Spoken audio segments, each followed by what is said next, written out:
Welcome back, everyone, back to Nerd TV for the sixth running here of the FTSR 2023 A season. This time, we're coming at you live from the simulated Richmond Raceway. Happy Ken Block Day to all out there, too, if you're not recognizing it's April 3rd, but so I love to recognize that when I can. But we're coming at you live, like I said, from Richmond, and the field's a little bit smaller than what we've seen. Right now, we're looking about mid-20s in this field. You're seeing the mid to high 30s, so a little bit of a change of pace here. Not so much, though, for the top guys. We weren't with you this past Wednesday, but we are back in action for 2 days a week for the rest of the season. And our eyes right now are going to be glued to the 15 and 19, who has started to renew their rivalry that they had all of 2022. We're going to see what those can do tonight here at Richmond. On the track, weather-wise, 103 degrees there in Virginia, so really hot day for some reason out here in Virginia, and 77 in the skies. We will see that track temp fall eventually, as that always does. And you don't see our faces on the screen for this Mach-1 pre-race or Martin Sports pre-race show here, but he would be to my right, but you just have to listen to his voice, Mr. Jason Rockefeller. How you doing tonight? I'm great, man. It's a beautiful Monday evening here on the Jersey Shore. Loving to get some spring weather finally. And man, Jeremy, we got ourselves a Mach-1 Performance Cup Series race tonight. Been looking forward to it all week and all weekend. And it's where the NASCAR Cup Series was and the Xfinity Series was just on Saturday and Sunday.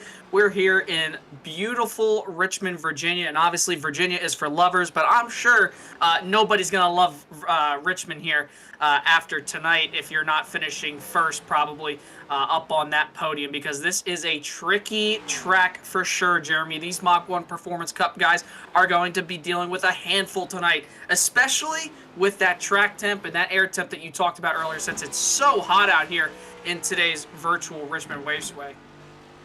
Yeah, I mean, you have the hot track and these wide sweeping corners. They can get pretty loose if you need your car to go fast here. The corners are flat. You have to get as much speed as you can out of it.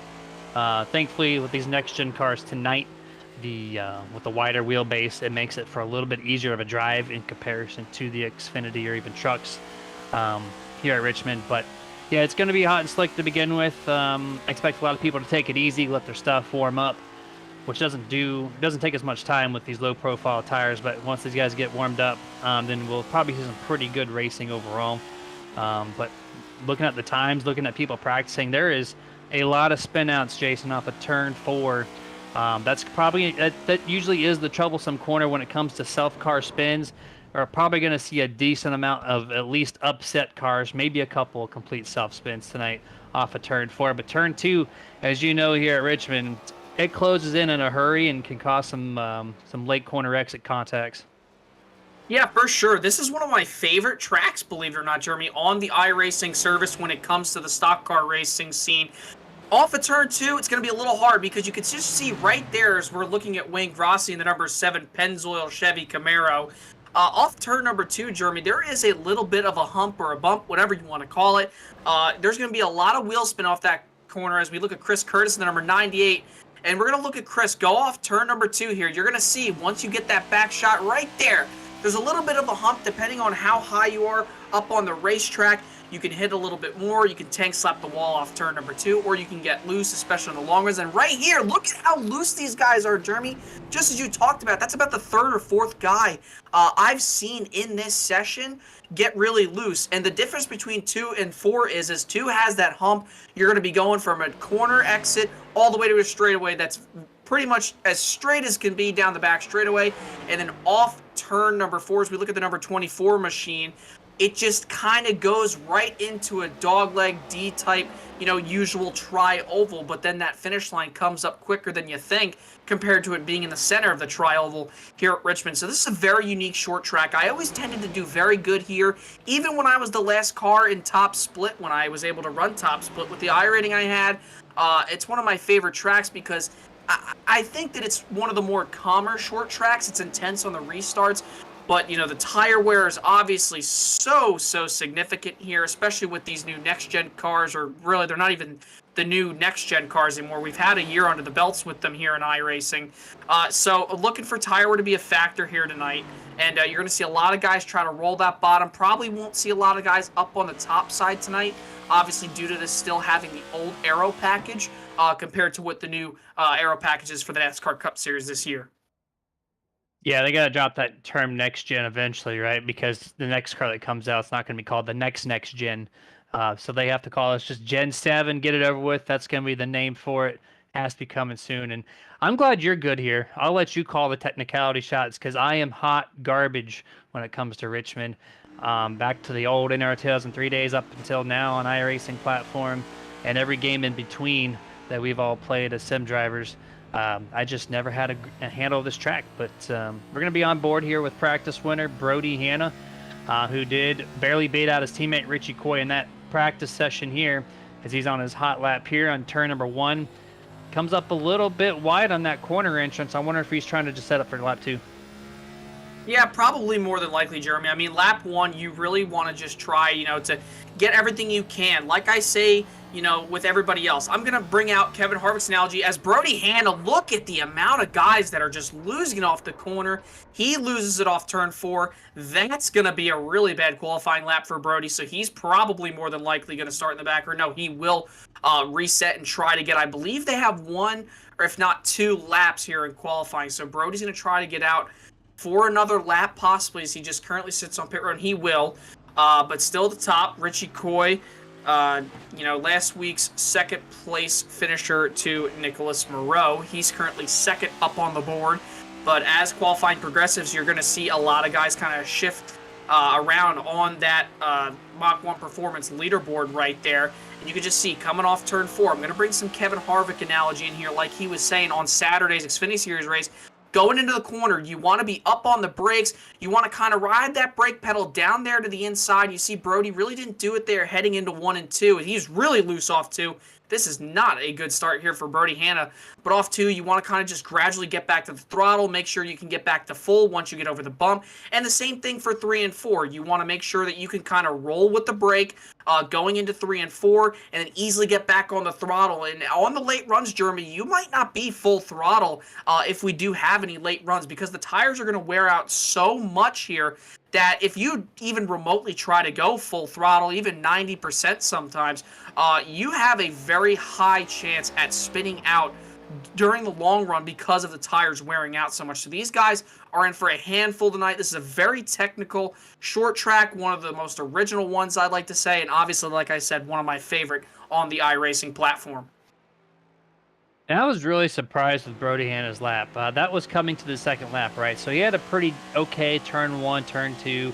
He got to the bottom of turn 3 and 4, and it looked like his car really hesitated on throttle. But you saw he did eventually spin halfway down the front stretch. Still holds position number 2 outside pole to now the first person to crack the 21.9 second bracket of this session entirely. That, of course, going to Rocket Man Moreau that our producer Dustin Loxton has coined. 21.957 is going to be your hot lap here by Moreau. Richie Coy, though, going to be starting in third at the beginning or the inside of row number 2. And I mentioned it at the very beginning of the pre-race here, presented by Martin Sports. But Richie Coy and Nicholas Moreau, those two guys, the 15 and the 19, you really want to watch out for these two. They are 13 points separated in the points. The lead is to Richie Coy, 13 back to Nicholas Moreau.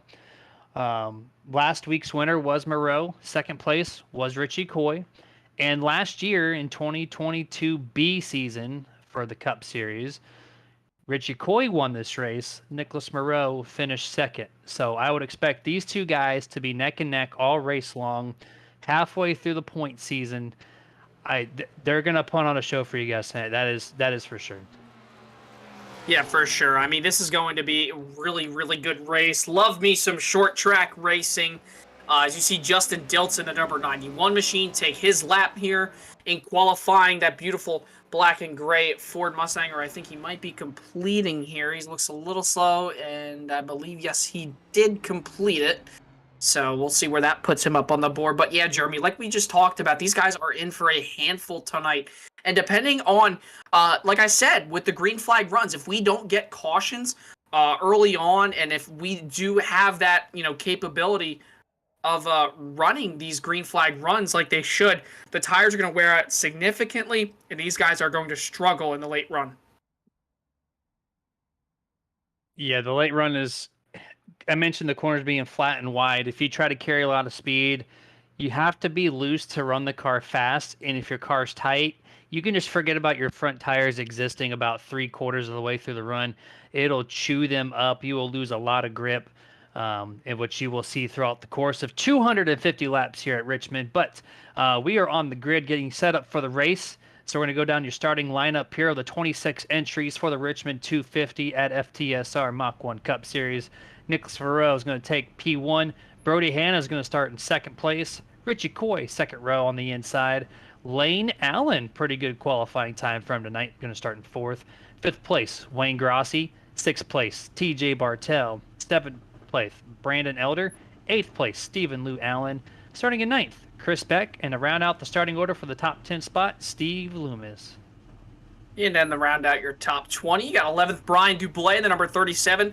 Sherwood Williford, back in the Good Wrench Service Plus Taz Machine, 13th. Ryan Hedrick, Colton Gum in 14th. 15th, Josh Mayu, Tony Solari there, the number 11 Machine.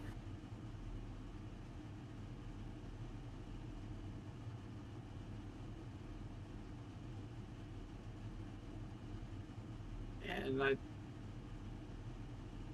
Okay, yeah, so we got Chris Curtis here going to start in 17th, Michael Blackner in 18th, Joshua Johnson's going to start in 19th, Justin Leash starting in 20th, Timothy Stubblefield 21st, Robert Malake in 22nd, Troy Torgerson 23rd, Justin Diltz 24th, James Wallace did not qualify, looks like he's going to be starting in 25th if he gets on the track, and Alan Crowell, being the caboose more times than not here, not posting a qualifying time, is going to start and route out your 26th race field here.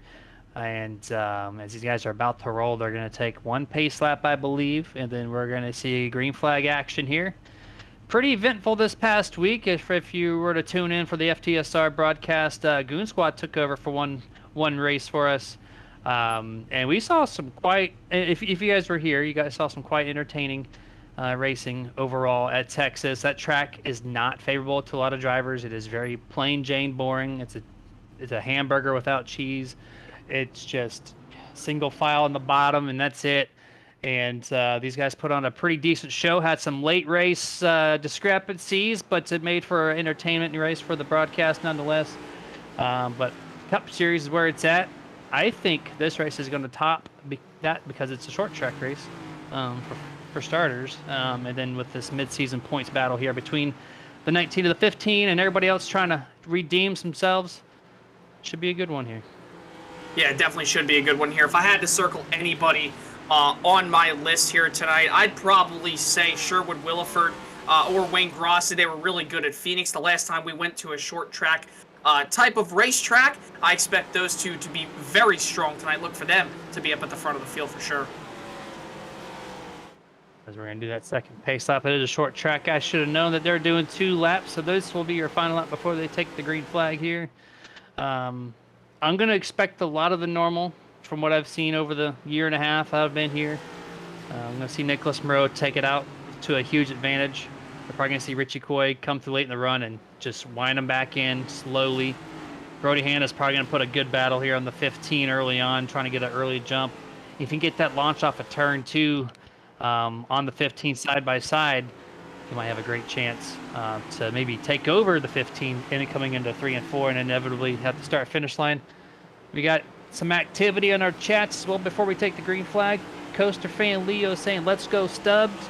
And of course the wife, Jessica Stubblefield, to Timothy Stubblefield, also saying Stubbs. Of course, who else would you root for? Green flag is out. 250 laps is underway here at Richmond. The 15 of Nicholas Moreau gets a good start over the 23 Brody Hanna.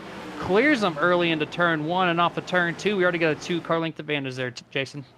Yeah, Nicholas Moreau shot out like a cannon there, about a car length gap between him and Brody Hanna. Richie Coy going to slot in to that 3rd spot. Stephen Allen there trying to get down to the inside of the racetrack. Almost a little bit of contact with him and Wayne Grossi. He's got TJ Bartel there up on his outside as they head into turns 1 and 2 now. Richie Coy starting to get away from those two cars battling as Grassi and Allen battle it down the back straightaway into turn number 3.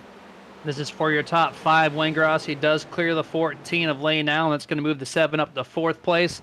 So he's going to make an early attempt to get himself into the top 3.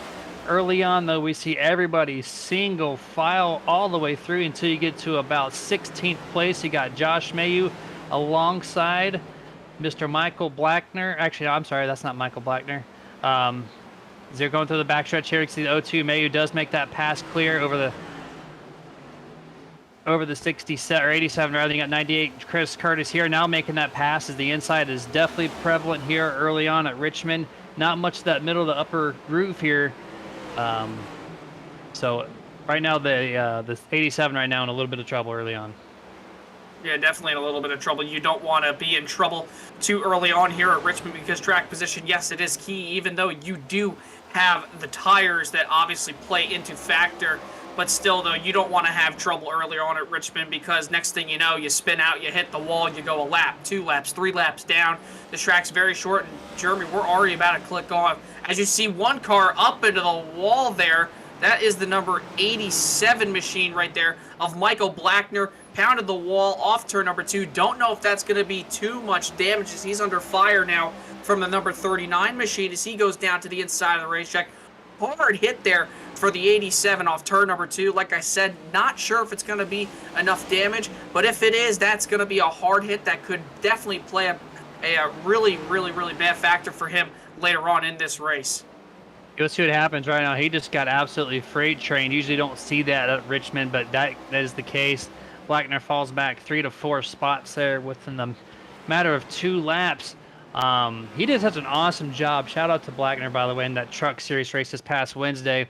Late race caution took away his win. I think he had almost a 10-second advantage with, 13 laps to go. Caution came out, and he finished outside the top 5, and that's just sometimes that's sim racing or any racing in general where you have a setup and one caution flag can ruin it all for you. So Michael Blackner not in a good starting spot here tonight.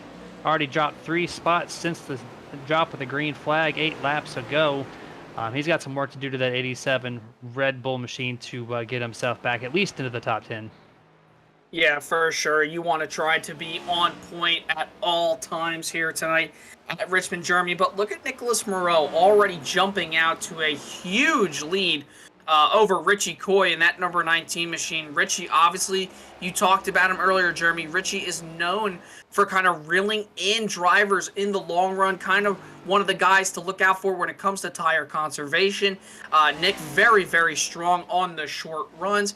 Obviously, we're 10 laps in. Tires play a huge factor here. Larry Mack said it on Sunday. The tires here are like a cheese grater, like most of the tracks with worn-out abrasive surfaces. And you see the Haskell, New Jersey native Richie Coy trying to reel back in Nicholas Moreau, currently back by just a little over 2 seconds. But look at who's currently in third, Jeremy. Wayne Grassi, talked about him, one to watch, was very strong. Unfortunate break for him late in the going at Phoenix earlier this season. Here he is right now, finding himself on the 3rd place on the podium if this were to end, but still a long, long way to go here tonight at Richmond. Yeah, Wayne Grassi is definitely trying to put himself into the top 5. Runs pretty good on these short tracks. He just needs to complete the race, and right now he's doing a pretty good job early on. Got some great speed, putting pressure on that 19 Richie Coy. And yeah, Nicholas Moreau already out to almost a 2.5 second advantage over your 2nd place. This is exactly what I expected here. Late in the going, we'll see how exactly this is going to work out. I know it's going to take about 25, 30 laps before we start seeing that 19 Richie Coy start to progress forward.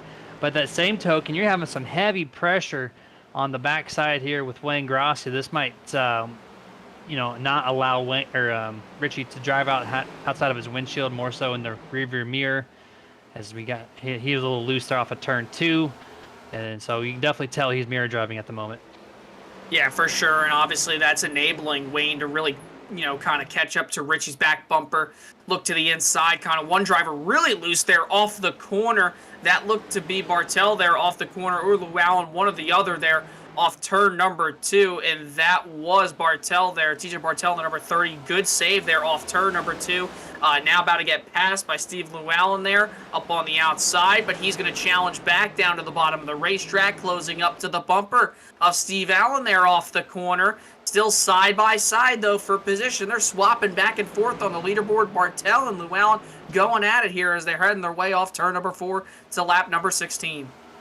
Still side by side, headed off into turn number 1.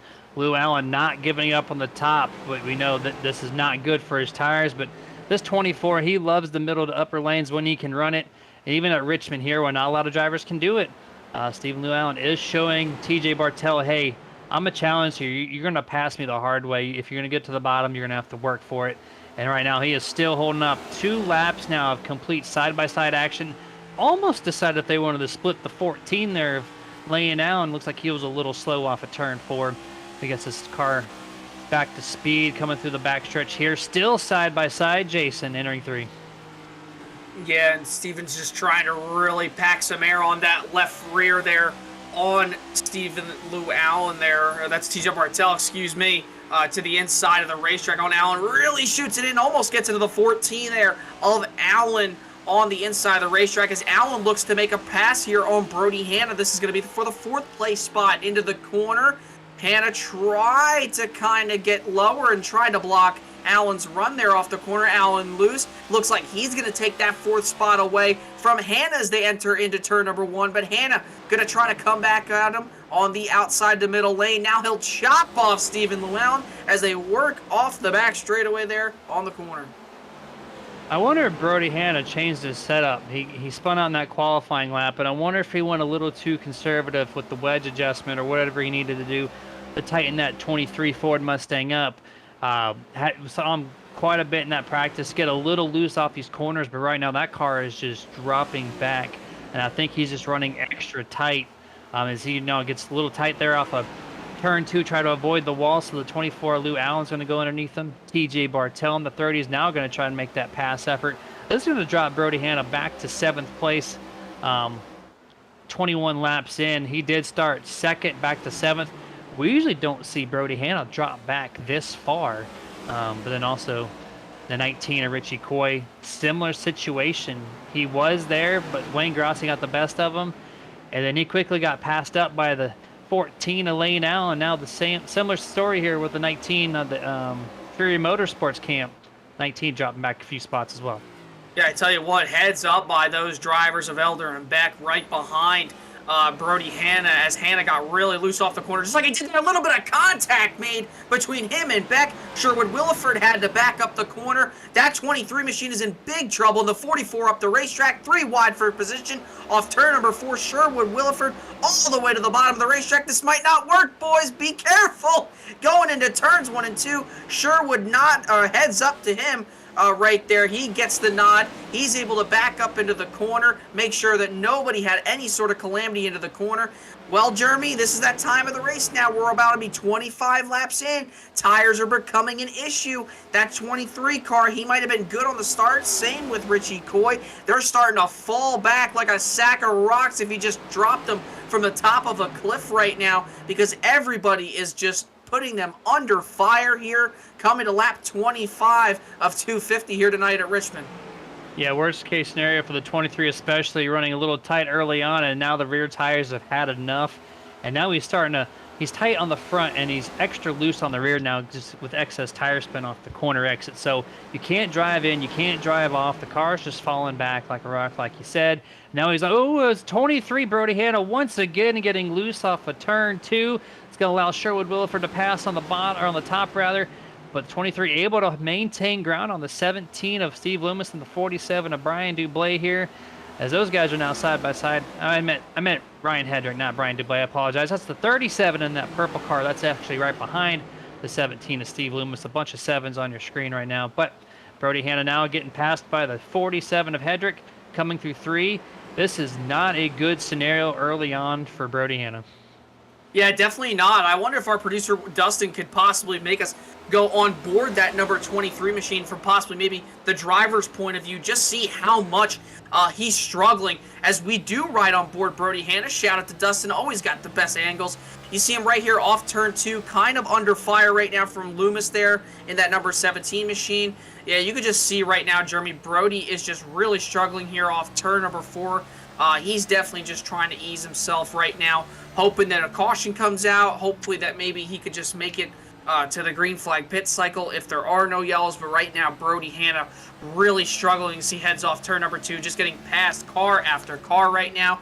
And now Torgerson, the number 39 machine, looks to the inside of the racetrack. Dublé just got by him. Man, Brody Hanna is dropping like a rock right now. That crew needs to take a big swing out of that number 23 if they want to try to be in contention tonight for a top 10, even a top 5 here tonight, because they are really struggling here late in the going on this 30-lap run. Brody Hanna needs some ultra focus right now to keep that car underneath him. And one thing he would need in that car to do so is get a cup of Roasted Gems coffee, offered premium quality, ethically produced coffee gems from different parts of the world, coupled with delicious blends and flavors that'll make your taste buds melt with delight. Roasted Gems Coffee is the only place to quench your caffeinated coffee desires. They value your coffee experience with each order roasted to perfection and shipped straight to your door for peak flavor. So whether you need a small hint of caffeine or a large amount of caffeine, however you need to start your morning, Roasted Gems has you covered.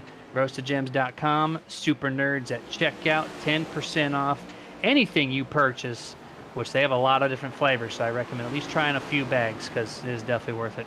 Back to the racing action here. Brody still falling back, now falls to the clutches of Joshua Johnson, who is in 18th place.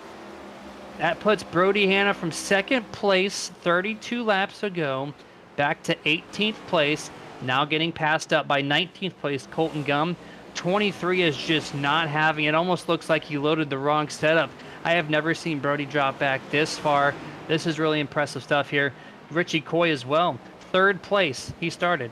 He's back to 10th. Not as bad as his teammate, but him himself also falling back. The only person that really is Tony Slaughter, the other Fury Motorsports driver, currently resides in 15th. Well, he started 16th, so he's about on par, but the other two guys not having it right now, and this is great news for Nicholas Moreau, who I said in the beginning of the program.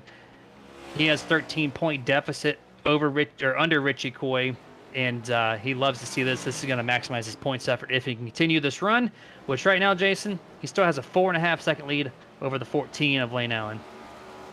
Yeah, that's just really interesting there. And you know, the 14 is just trying to, like I said, you know, like the whole field is, you know, is just trying to really hope for a caution, try to see if they can make any adjustments to try to catch Nicholas Moreau in that number 15 machine. But, I mean, we all know, and even the viewers know, Nicholas Moreau is so fast.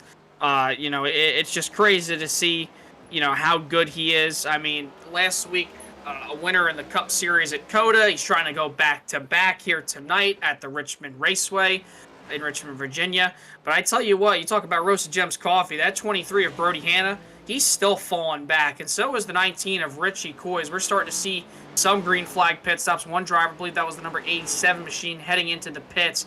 But like I was saying, Richie Coy and Brody Hanna, they're going to need some extra black Roasted Gems Coffee if they want to try to make it to the end of this and get a good finish. No sugars necessary. They are really struggling right now on speed, and I wonder if those guys really did put in a wrong setup, maybe took a big swing at it after practice. You never know, especially with these open setups, because everybody drives their cars differently. But yeah, big shock here tonight, Jeremy, to see the number 19 and the 23 machine, two of the fastest guys here in the Mach-1 Performance Cup Series field, dropping back so far here early on, and we're not even halfway through this Richmond event tonight. And you saw the 87 of Blackner, you mentioned him making an early first pit stop of the race under green flag conditions. And that is not scheduled by any means. These guys are only on lap 36. They can probably go double that distance easy. To see him on pit road so early, that tells me that Michael Blackner was having some major car handling issues. He was almost a lap down before he came down pit road, Jason. So I know that car is just not where it needs to be. Maybe he got loose a couple times, had to lock up the front tires, who knows, but put himself 2 laps down early on here. I know he's got over 200 laps left to recoup anything if he can, but if you know FTSR, you know cautions they come at a premium. You don't see them too often. Last month I think was a fluke, but minus him, These guys are really spaced out. We got a good race here, really, 3rd through 5th. That's probably the best action on the track. 24, 30, the 7, and coming up through here, the 44 of Chris Beck and the 51 of Brandon Elder.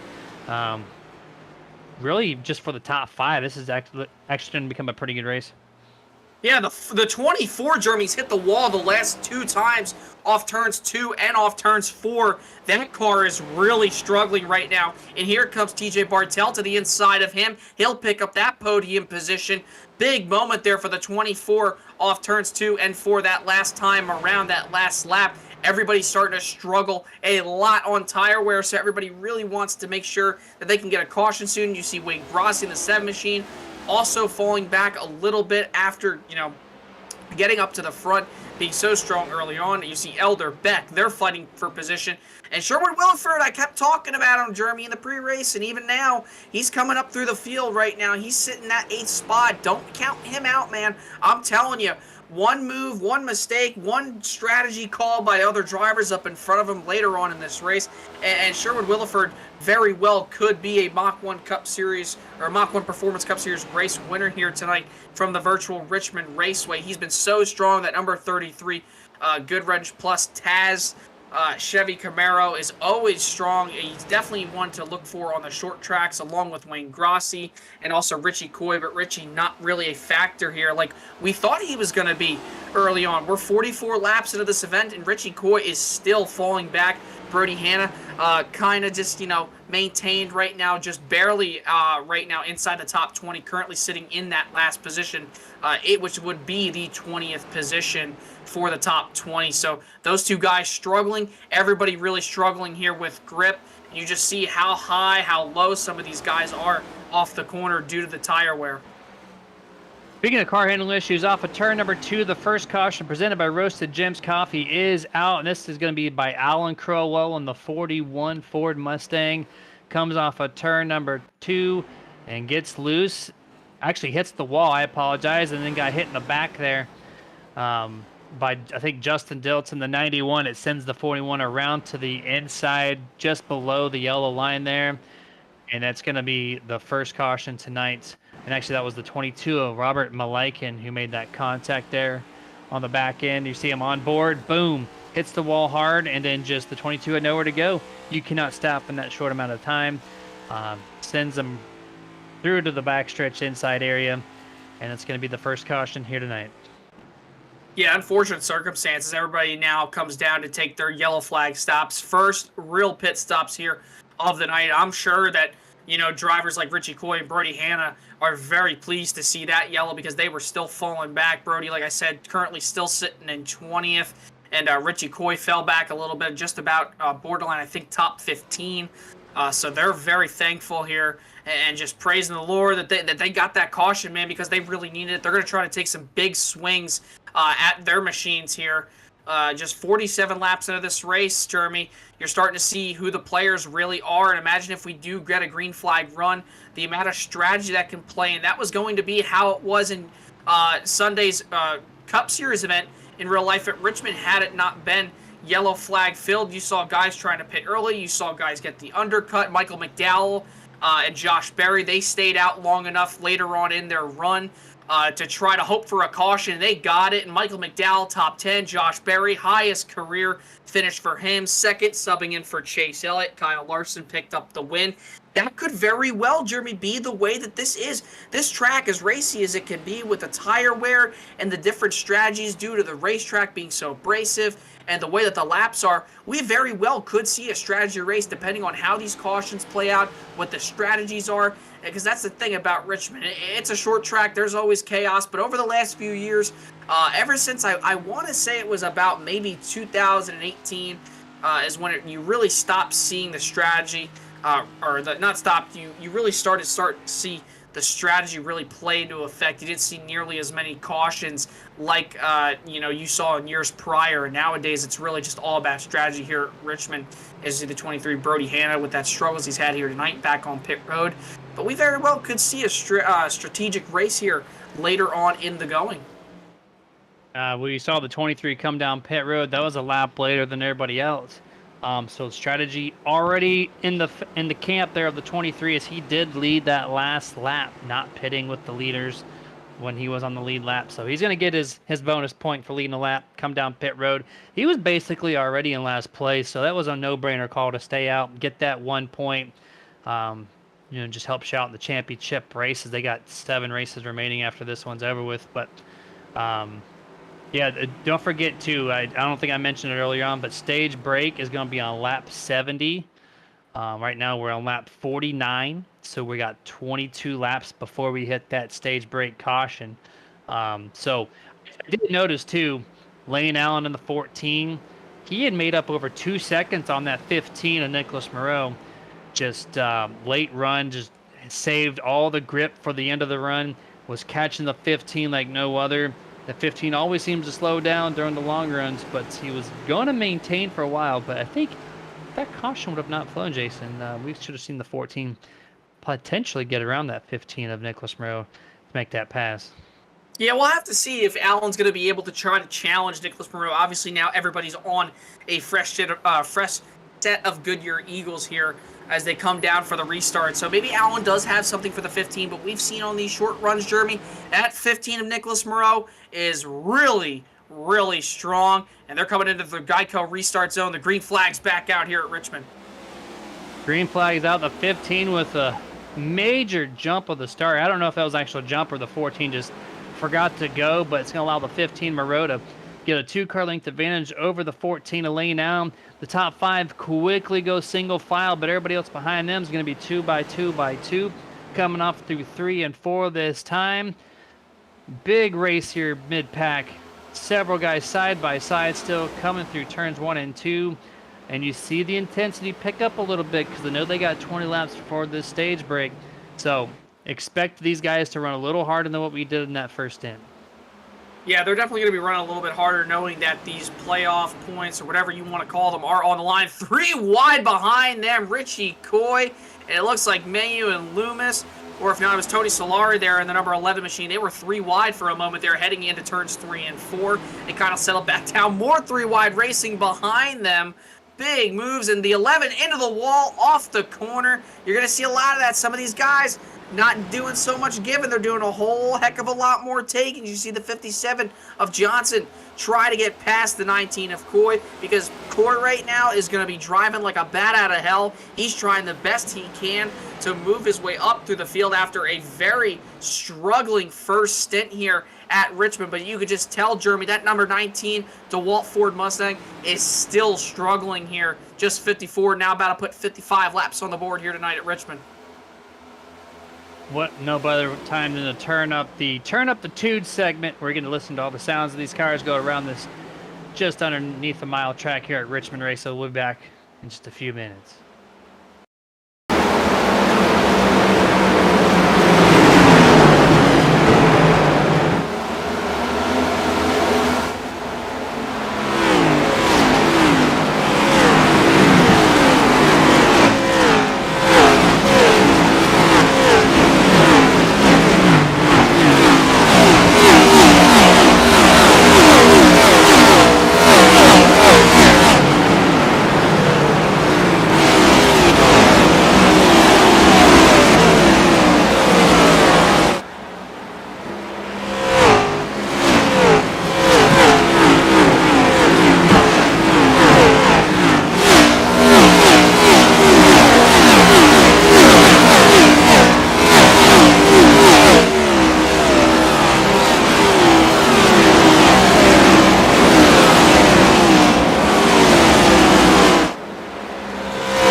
And that was turn up the twos here. We got to listen to all these cars. Really close battle all the way through. I know they were single file, but those guys are nose to tail, about a car length at most, separating most of the field here, except for these front runners like Moreau, Lane Allen, TJ Bartell, who's currently in third place.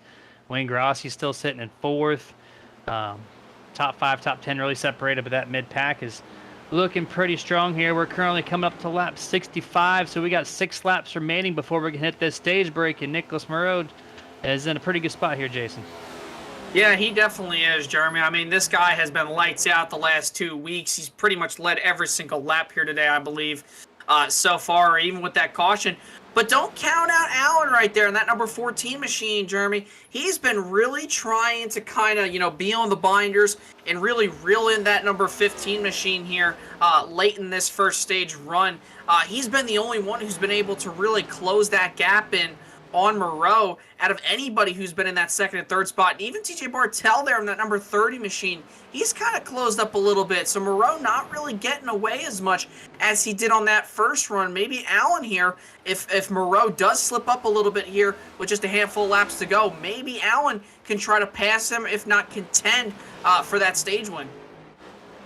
Yeah, he's got a lot of work to do. Obviously, his long run is key. It's there. We saw it. He was catching the 15. Nicholas Moreau like no other in the last 5 laps or so before that caution that came out. But the short run, he has not proven any speed, and we have 3 laps left before we're going to see this caution. So the 14 can just throw out 3 qualifying efforts here and get to the back bumper of the 15. Might see a nice little exchange here before the caution does fly, but I just don't see it happening. Moreau just being so stout here on these short runs. Looking on back here, looks like the 39 Troy Torgerson making a pass effort here, coming through turn 4 and onto the front stretch. Does make the pass over Brandon Elder complete. 2 laps to go before stage break. The admins have thrown the closed pit road sign. You know, not allowed to pit within 2 laps of the caution here. So these guys are locked into where they are sitting until the caution does fly. Everybody right now single file throughout the next final lap. Yeah, Sherwood, though, he could be really under fire here from Josh Mayu there in that number 02 machine. He's right up on that back bumper. Sherwood trying to make a pass here on Elder in the 57 machine. The 02 is going to go from top down to the bottom, a little bit of crossover action, and he's actually going to get there. No, he won't. Yes, he will. Inside the racetrack. Racetrack. Sherwood tries the block going into 3. It's going to work. Sherwood's still going to hang on to that position. Good driving out of Sherwood Williford here late in the going in this little stage as the Roasted Gems Coffee caution flag has just flown, and that will conclude stage number 1 with Nicholas Moreau out front in that number 15, but the 14 of Allen closing in ever so slightly there late in the going, Jeremy. 10 stage points awarded to Nicholas Moreau, and 1 point difference throughout the top 10 there as that closes out stage 1, and we're going to bring ourselves to our first commercial break. We're going to go picture-in-picture mode until the green flag does fly. So we'll be back with you guys after a few messages.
And we're back to full screen coverage here for the Full Throttle Sim Racing Mach-1 Performance Cup Series. We're about a lap or two away from seeing the green flag for stage number 2. We're going to kick it over to our Nerd TV Top 10 recap to look over the top 10 drivers. Before we go back to green flag, Nicholas Moreau, P1 on the grid to start the race, still P1, show class of the field right now. Lane Allen's doing a hell of a job right now, holding up second place and doing so well. TJ Bartell running a really strong race himself. Started 6th, now currently 3rd. Wayne Grossi, 4th place. Stephen Lou Allen still remaining inside the top 5. He's had a spotty day today. 6th place, Chris Beck. 7th place in your highest mover, Troy Torgerson, 23rd starting, now resides in 7th place. 8th place, Mr. Brandon Elder. 9th place, Sherwood Williford, up 3 spots since the starting lineup. And 5 spots gained, Mr. Josh Mayu in the 0-2. That's going to round out your Nerd TV Top 10 recap. Perfect transition back into the start of the green flag. For stage 2, Nicholas Moreau, the same restart as he did last time, which someone just shot him out of a cannon. Already 2 car links entering turn 1 over now Bartell and Lane Allen as those guys are side by side, Jason, exiting turn 2. Yeah, Bartell really gave Allen a run for his money here off turn number 2. Oh, big crash right there in the back. They save it. But, oh, my goodness, what a hit for Sherwood Williford there. Got up into the wall with another driver. I believe that was Elder in the number 51 machine. Wow, Jeremy, that could have been the first real major incidents here as we take a look at the Nerd TV replay. I think the 33 machine thought he was clear. The 51 might have bounced off the wall, not too sure, but the 33 came up, got into the 51 machine, hooked them both into the wall off turn number 2 down the back straightaway. They were able to save it, and they keep on racing here as we're on lap 79 out of 250. Heads up driving by both of those guys. I'm not sure what happened on that exchange. I'm going back and look at the replay myself, trying to get every angle possible, and Sherwood Williford was on the back straightaway. He was dead straight. You're probably going to see it here. He was straight as an arrow. There was no problem wrong, nothing wrong with his car, right? You're going to see it comes off nice and straight and just yanks the car to the right. I don't know if that was severely late tire spin or if that was just Sherwood Williford turning the wheel to the right. Either way, you typically don't see that kind of incident almost entering turn 3, such a late way to dive the car to the top. And yeah, that's heavy contact there between Brandon Elder and Sherwood Williford. Yeah, and it's not, and we all know Sherwood is a very good driver. That's not like Sherwood at all. I mean, he's been so strong ever since I joined you guys here over at Nerd TV, and I've seen him consistently week in and week out always be strong here in the Mach-1 Performance Cup Series. That's very odd, Jeremy, and it really could be just late tire spin, maybe due to the setup with the fresh tires or whatnot off the corner. You know, he just tries to get on the gas. Maybe he did try to, you know, make himself clear, try to maybe get a better arc, move up the track, and pinch the 51 up a little higher than he would. And maybe the thing just snapped on him right there down the back straightaway, because I've seen that happen. The only car I've ever driven on iRacing, that I've ever driven myself personally, that I've seen do that, I believe was the really old, I think, man, I want to say it was basically the Nationwide Series car that they introduced in 2010 when they went from the Gen 4 bodies to those Cup Series style bodies that they ran in 2011. Those were the only cars that I've really ever seen that ever jolted like that to the right. So that was very interesting right there. But still heads up driving by the 33 and the 51 machine to keep on going. Elders dropped back to 16th, and Sherwood Williford still hanging on to that top 10 right now, but he's still under fire from the number 37 machine of Dublé there off turn number 4. Those Nationwide cars were the ugliest cars I have seen in NASCAR to date. I went back and did my homework because I was really curious about how the 33 and the 51 made that contact, and I went on board with the 33. And yeah, he was... Oh, we got a wreck action on the backstretch here right in front of Brandon Elder. Looks like Chris Curtis in the 98. Going to involve Brody Hanna in the 23 as well, coming off a turn 2, being the troublesome corner tonight. This time it looks like the 23 got loose, hit the right side there of the 98. Chris Curtis sends those twos around. It's going to bring out the 3rd caution tonight. You see it right there on the Nerd TV replay. Just gave the 98 no room, it looked like to me. The 23, Jason, a little bit of tire spin off of turn 2, and that's what caused him to really pinch the 98 low, made that contact, and it sends them both to the outside wall. Yeah, that was interesting because it's not like the 23 hit the wall. It was really just caused by tire spin there off the corner. Chris Curtis, unfortunate victim there. Not really anything he could do besides hang on along for the ride here. You see the 23, yeah, just wheel spin and unfortunately gets hooked into that right rear. Heads up to Birdie Hannah, though, for getting on the brakes very late in the going, not making any more contact with the 98 of Chris Curtis there down the back straightaway. Yeah, it's becoming a thing here off of turn 2 to have that tire spin. I was talking about Sherwood Williford, and yeah, he actually hesitated. He did not get on full throttle, 100% throttle, until halfway down the back straightaway, and that's what caused the tire spin. He did lose the car control and hit the 51. So that's what I was talking about right before that caution happened. And similar thing here, a little bit earlier on exit, of course, but the 23 just getting onto the throttle, and I figured turn 4 would be the problem watching practice, but no, turn 2 seems to be the troublesome child when it comes to lack of tire grip off the corner exit. Yeah, it definitely has been. I mean, turn 4, we haven't really seen any issues here tonight, like you said, Jeremy, that we might see. I mean, we still could see that very well. I mean, but really the instances that was happening was in practice and qualifying when these guys were trying to make Mach-Q runs, and when they were making their actual qualifying runs off turn 4 due to the fresh and cold tires. That's really what plays a factor in why those guys get so loose off turn number 4. It's not really because of the worn tires per se. I mean, it does play a factor later on, but you're not nearly as loose as you are on cold tires, and that's really what plays factor there off turn number 4. But off turn 2, you're getting loose because of that hump. You're hitting the wall, or you're just straight up losing it because of the transition from the banking to the hump down to the flat surface off turn number 2. So that's really where everything has been happening here tonight, where we've seen pretty much 2 or 3 instances.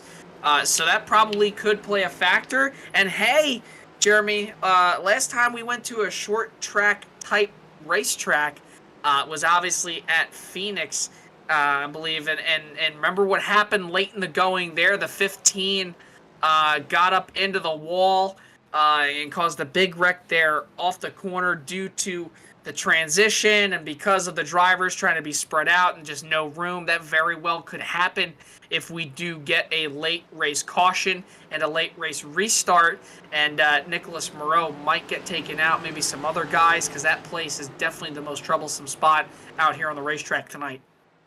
Yeah, that was a huge moment back at Phoenix where Nicholas Moreau led 153 laps of that race, completely dominated, and then late in the going had an issue, spun out on the apron transition, finished 2 laps down.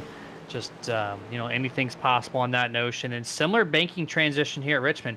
The banking, I think, is within just a couple of degrees, if I'm not completely mistaken there. So a lot of different scenario. This track doesn't drive like Phoenix, of course, but with this stiff suspension, if you do happen to dip your tires below that yellow line, you may as well just hang on for the ride at that point, because that car is probably not going to survive it running these speeds around the corner. With the lack of suspension travel that these cars have, could provide some issues tonight, but hopefully that's not the case. We see the pace car does dip down for the 4th time tonight. Going to see if Nicholas Moreau can get a great launch again like he has the past 2 restarts, and not as good of a start, but still clears 2nd place now. TJ Bartel entering turn number 1. And the 14's not going to attack the bottom. The 30 stays up to the 2nd groove here, coming off of turn 2. The 30 with a great launch off of 2. He's going to keep himself in front of the 14, entering 3. Yeah, that was really interesting. Surprised the 30 didn't try the crossover there off turn number 2. But look at him, though, Jeremy. He's getting those really good runs because of that middle to top lane, especially off turn number 2. Thought he could have tried to cross over. Probably would have gotten a better exit, if not would have gotten to the 15's left rear quarter panel there, just like he kind of did right there, as Nicholas Moreau barely makes contact with the outside retaining wall off 2. And Bartel right now trying to close the gap. He's been so strong here these last handful of laps that we've been running under the green flag conditions.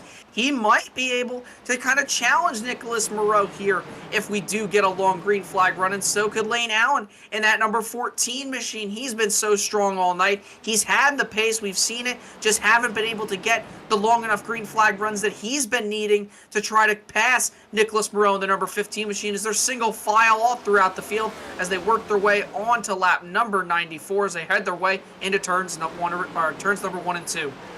Yeah, the real good race here is just outside the top 10, 10th, 11th place. Finally sorting things out here as they were side by side for quite a few laps. Actually, Josh Mayo is under attack here with Colton Gum. Still, actually, still going side by side here for 10th place. Single file 9th through up. Looks like Steve Loomis falls back behind the 47, so really the only 2x2 at the moment. Is going to be this main battle here, 10th and 11th, and then back in 16th place, I do believe I see them trying to figure out who's going to pass who. Looks like it's the 23 of Brody Hanna, followed up with 22 of Robert Malikin here as 22 has the preferred lane, passes Brody Hanna at the bottom. They go single file. And we're already starting to see some tire spinning issues here on corner exit, so this track has just got nothing but more slick, Jason, out here. Yeah, and it definitely really could. I mean, I'm not really too sure what the difference is from when we had pre-race, when they were gridding, to what the temperature is now. I don't really exactly remember what the track temp and air temp was. I just remember that it was very, very hot here today at the virtual Richmond Raceway. And because these guys have been running 97 laps here tonight on this abrasive surface, you could just see right now wind speed 5 miles an hour right now. Air temp 77 degrees, track temp still 95, so very significant. If that temperature on the track, guys, reaches over about 100 degrees, it's going to become very slick. Obviously, this track really doesn't have any shade, anything to really give it any shade around the racetrack. No trees, no hills, no mountains, no nothing. You're pretty much dead center, flat on the land here in Richmond, Virginia. I've been down in the area, haven't been down to the track, but it's pretty flat. Especially when you get off Highway 90 or Interstate 95, you can see all the fans out there and stuff like that. So this is really flat. This track doesn't provide a lot of shade until the sun really starts to go down. So all day long, from the time that sun gets over the grandstands, it's just beating down on this racetrack with the heat from the rays of the sun on this racetrack, which provides a very exciting racetrack and a very slick racetrack here tonight. As we're just going through the field and watching all the different battles going on, I'd love to do a quick shout out to the series sponsor, Mach-1 Performance. It's a race car fabrication shop that was started by the late Johnny Coy Jr. This shop has produced champions and winners in all sorts of racing divisions, from road circuits like the SCCA and NASA to dirt and pavement oval racing. Visit them, find them on Facebook at facebook.com/Mach-1 Performance. And if your team is in the area of this group, please go give them a visit. It's well worth your time. They're going to hook you up and produce some high quality parts for your car, get it repaired nicely, whatever you need to get it going and getting some championships.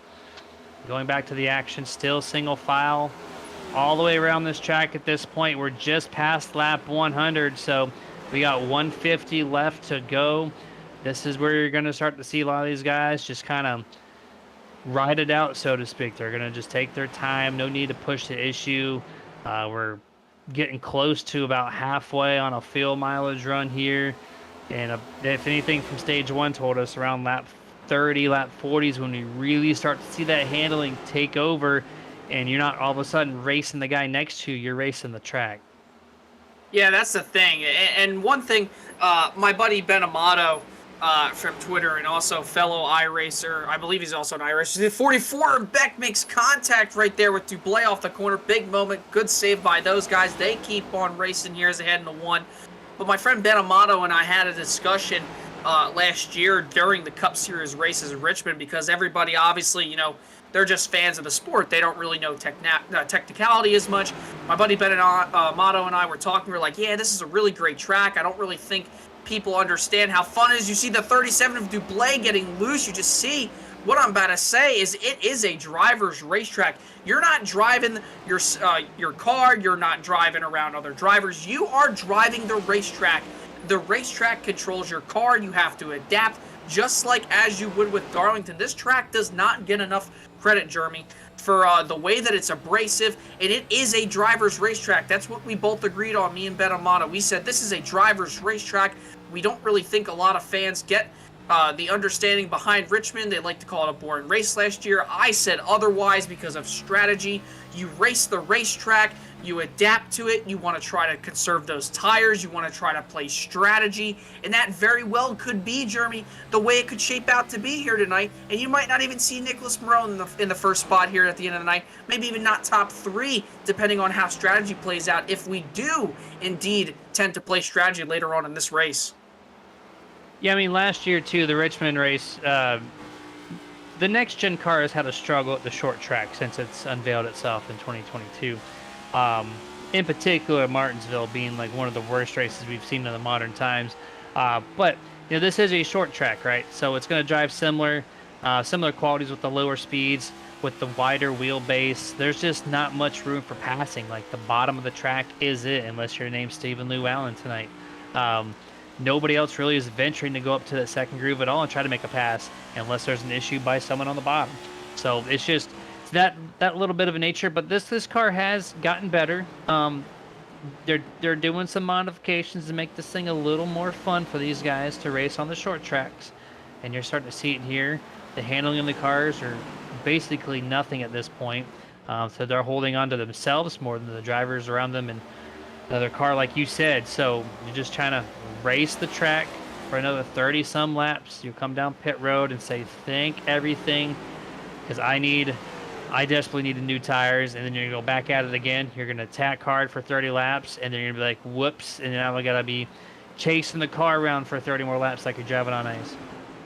Yeah, for sure, and that's the thing. If we do get the scroll-on green flag run, you're going to see a lot of guys struggle even to probably come down pit road. This is a very difficult track to come down pit road because heading down into 3, Jeremy, there is pretty much a blind spot. Once you're just about to hit that commitment line on the pit road, it's hard transition. You'll see guys kind of start to enter onto that apron going into 3 right there. As you see where that dotted line is. Some guys wait until the very last second to dive on. There very well could be, if we do get the chance to have green flag pit stops. As you see, Wayne Grossi getting passed here by Tony Solar and that number 11 machine down to the inside of the racetrack. They have Beck and Hedrick. Oh, Beck sideways with Hedrick. They make contact. They save it. A whole gaggle of cars behind them gather it up. They stay green. Wow, that could have been a big instance. But we're going to take a look here at the Nerd TV replay. But yeah, Jeremy, like I was saying, as you see, the 47 just barely makes contact. Little bump and run, obviously, with iRacing's physics. You can't exactly do the bump and run like you would in real life. Obviously, kind of upsets the balance of the race car, kind of turns other drivers around. Heads up there by Beck in the number 44 machine to save it, along with Hedrick to not turn him around. But like I was saying, you know, these guys, they might have trouble coming to pit road. And obviously, you take in the factor of drivers being on old tires versus new tires. Who's going to take the undercut? Who's going to wait till the very last second to pit? Who's going to wait for a caution? You never know. That's the great thing about strategy.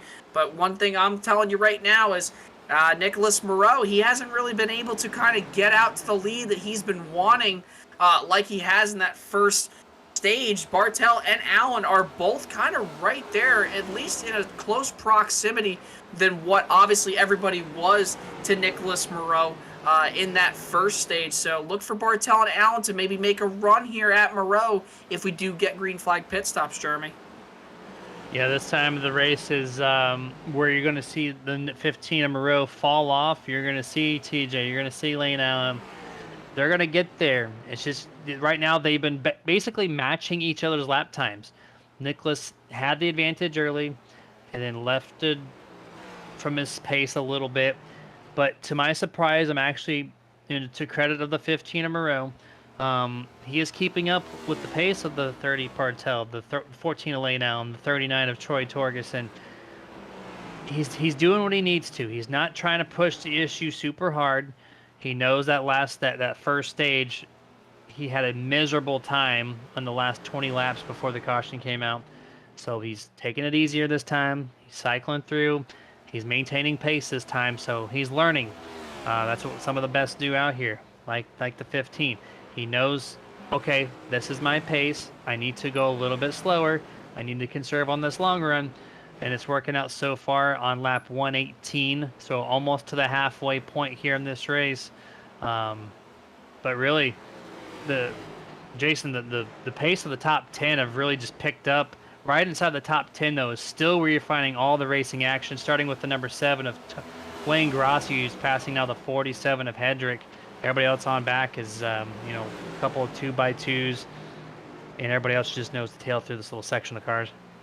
Yeah, Wayne's right now trying to get back inside the top 5. He's under fire from the 0-2 of Mayhew, and also Beck with that awesome recovery just a handful of laps ago. He's under fire from Sherwood Williford, who's looking inside the top 10. But the 7 of Grossi, so strong early on in the beginning of this race, kind of fell back right out, almost, I believe, outside the top 10. Now he's picked it up a little bit in 8th, trying to get back to that podium side of the racetrack. You see the 0-2 of Mayhew looks down to the inside of the racetrack, a little bit of side drafting, going to bring the 0-2. The 7 up the racetrack, and also Beck follows in behind him, so Wayne's kind of falling back a little bit. Also, a little shout out in the chats here. Colby says on the YouTube chat, he says, I went to the last race of 2022 at Richmond, and in person it was really good, and I also agree that this is a driver's track. Yes, Colby, it very well is a driver's track, and that's the thing. Some people, some fans, and I will say one track in particular that I look forward to every year, obviously it's my favorite, and also my home track pretty much per se, besides Pocono being much closer, but Dover, been going there since 2008. That is a driver's racetrack. People want to complain. See, the 33 gets into the 44 machine. They save it off turn number 2. Everybody getting very racy. 3 wide down the back straightaway. Back to 2 now. Sherwood Williford finds himself inside the top 10.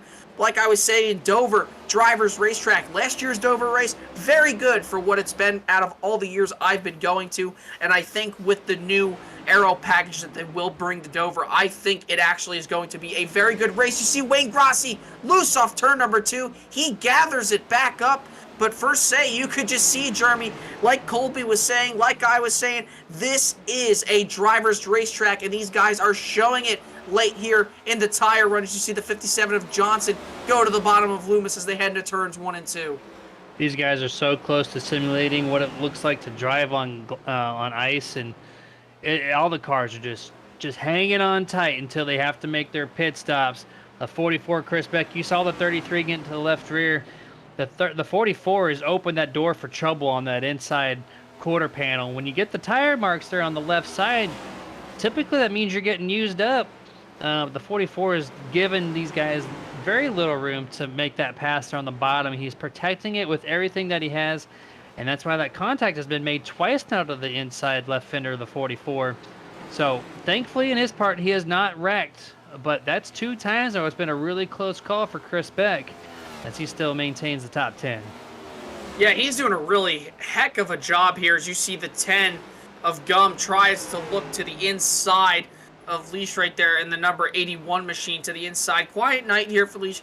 Not doing too bad, just outside the top 15 now as Gum takes away that spot. But Wayne Gross in that number 7 machine, Jeremy, dropping like a rock. At one point was 8th, and now he's all the way back to almost double that. He could fall back here to the 16th spot behind Gum and Leash there, the number 81 machine. And also shout out Chris Curtis, currently sitting in the 17th spot after that issue earlier on with Brody Hanna, I believe it was. He finds himself right there, running by himself, not doing too bad, but look behind him as well. Richie Coy, struggling night for the Haskell, New Jersey native here in that number 19 DeWalt Ford Mustang, a driver who probably everybody who watches here on Nerd TV, even us three up here in the booth between you and Dustin, and also these drivers at home, probably looked for the number 19 machine to be really good. As he's loose off turn number 2, you could just see how much Richie Coy is struggling in that number 19 Mustang. Definitely not the run that Richie was hoping for tonight here at Richmond, because he is pretty much a short track guy. So unfortunate run here tonight for Richie Coy, but maybe strategy could switch it up for him tonight. You never know. He is definitely a short track guy, and he actually got his left front tire right on that yellow line. And we talked about 20 laps prior to where if you hit that apron transition, this car is just, you can't save it hardly. So he lightly grazed that flat spot, the apron part of the track, and it kicked the car sideways. Thankfully he's able to save it. But yeah, this is such a rare sight to see Fury Motorsports in general not performing well. All of them outside the top 15. Just troublesome for this team tonight. Oh, I meant the 19 and the 23. I apologize. Mr. Dustin, my producer in my ear, kicking over. But we have a caution for the 4th time presented by Roasted Jibs Coffee here. Trying to find the hot spot on the track for this caution. Did you catch that, Jason? Yeah, it looks like it might have been off turn number 2. Saw some smoke here. We'll have to take a look at the Nerd TV replay here once we probably can get you one here. Not too sure who it was here. We'll have to find out in just a second, but the caution is out. And now this gives an opportunity for these drivers to possibly make a pit stop here. And they're going to try to get all they can get here. They're going to have just a little over 110 laps to go. And everybody, Jeremy, is looking to come to the pits here this time around. This time it's going to be the 22 of Robert Mach-1 off of turn 2 on lap 130. And he got into the 23 of Brody Hanna. Brody Hanna now twice involved into a wreck. Same thing with Mach-1, as he hit the 41 earlier on in this race. You see him a little bit late there, getting loose down the back straightaway, and came into the right side rear quarter panel there of Brody Hanna on the 23. Sends the 22 backwards into the outside wall. So that is that turn 2 just not agreeing with anyone's drive off. And it looked very similar to the Sherwood-Williford incident right on the initial restart last time, where about halfway down the back straightaway, Robert finally had enough comfortability in his car to mash the gas pedal, and that's when the rear tire said, wait, hold up, I can't do this. And so that's what kicked the car sideways and brought out the 4th caution here presented by Roasted Jim's Coffee. I tell you what, Jeremy, heck of a drive right there. Look at the onboard here by the 23. Yes, he hits the wall heading into 3, trying to get it woed up, probably some damage, but man, he probably had to have his heart drop going halfway down that back straightaway, getting hit by Mach-1 there off turn number 2. That was a heck of a save for Brody Hanna. Obviously, both him and Richie Coy, like we were talking about, not the nights that they've wanted tonight, but right now, Brody Hanna just sitting on the bubble of the top 20, currently P20 up on the board. But man, what a save by him. And also the 22 did a complete 360 after hitting Hanna in the right side door and right rear quarter panel. He hit the wall nose first, came back around, and he saved it, and everybody just kept going, minding their own P's and Q's. But we're under here. Probably, I want to say this is about 3rd, 4th caution of the night, I want to say, Jeremy, if not. These guys, they know what they have now. They've gotten 2 pretty much long green flag runs, so they know what they can do. Nicholas Moreau, if you're him, you know you don't have that long run speed. You know that Bartel and Allen probably could challenge you, but if he keeps on doing what he's been doing all night, he could end up in victory lane. But look at Troy Torgerson. He's found his way up here, Jeremy, into the top 3 now after, I want to say, a little bit of a struggle early on. Look at him go, man. He's up to 3rd. He possibly could steal a podium finish here tonight away from some of these guys who've been up front all night, like Allen. Yeah, and Troy Torgerson is actually up 20 positions since the start of this race, 135 laps ago. 23rd started, now he's in P3. So Troy is just putting on a clinic as far as driving through the field. He is now putting himself in a podium position at the moment, just past a little halfway for this race on lap 135 of scheduled 250. So excellent job by the 39. And I had to make a correction right before that caution was coming out. Dustin and Mayor saying, hey, well, hold up, don't forget about Tony Solari, that 3rd Fury Motorsports driver, running in 6th. So minus him, the other 2 are having some problems, but right now the 6 or the 11 is the class of the team. Holding strong up there in P6. These guys are now side by side. We're on 1 lap to go before we hit back green flag. We're going to see the flag fly for the 5th time here. Once again, Nicholas Moreau is going to start this thing P1. Been doing a hell of a job on each and every restart, which it's easy to get a restart here, Jason. The front stretch is curved. There's a lot of curve in there. So the inside car definitely has the advantage on these starts. And the 15 starts such a slow. Oh! Bartel tire spin right off from the get-go. Slides it back in front of the field. The 41 to 37. The 47. I think there was one other car involved, actually, Stephen. Yeah, so there's about 5 cars involved in this wreck to bring out the 5th caution by Roasted Jim's Coffee. Well, Jeremy, Nicholas Moreau just got the best gift he's been handed all season. You didn't just have 1, you had 2. 3 guys who were major players in this race. Wow. I wonder if the 30th Bartel, Jeremy, possibly went down to the wrong gear. It slipped out. I mean, I'm not there in his house or wherever his iRacing rig is. I don't know if he's running a sequential. I don't know if he's running paddle shifters. That thing could have slipped out of gear. He could have went down to the wrong gear. He could have maybe held in the clutch. I don't know, because that was very weird. That was not due to wheel spin. He had to have. We'll have to take a look here again. I was not really exactly paying attention right there when the gears were shifting, so we'll have to take a look here at the replay. I wonder if he did downshift by chance. He was in third, and all of a sudden it just loops around. He went into second, so he might have downshifted, Jeremy, right there going through the tri-oval. And Nicholas Moreau just got handed the best gift of the year probably by having both him and Lane Allen in the number 14 machine taking out of this race. Man, that was a huge wreck on that restart. Took out a lot of good cars, Jeremy. Yeah, unlike the actual road cars like the IMSA series and whatnot, a lot of the guys have issues if they try to downshift instead of upshift. The computer will deny them of that shift, and NASCAR doesn't have that. So I was watching the number, and that gear went from gear 2 to gear 1, topped out at 9,100 RPM registered on the dashboard, and that's what sent him around so quick and so fast right in front of the field. And it took about 6 cars out, including, I don't know if you noticed, Lane Allen in the 14 right there, just on the inside wall on your camera as he exits right there, as Dustin kind of keeps an eye on him. That was your guy, the long-run hero. I think he had something for that 15, but he hit that inside wall pretty hard, considering how slow they were going. So a lot of damage to the 14 left front nose. I really hope he can get everything repaired, but he's still sitting on pit road. Probably going to go multiple laps down. Just terrible luck for some of these guys out here. Yeah, for sure. And like I did say before, you mentioned it too, Lane Allen, that number 14 machine was involved.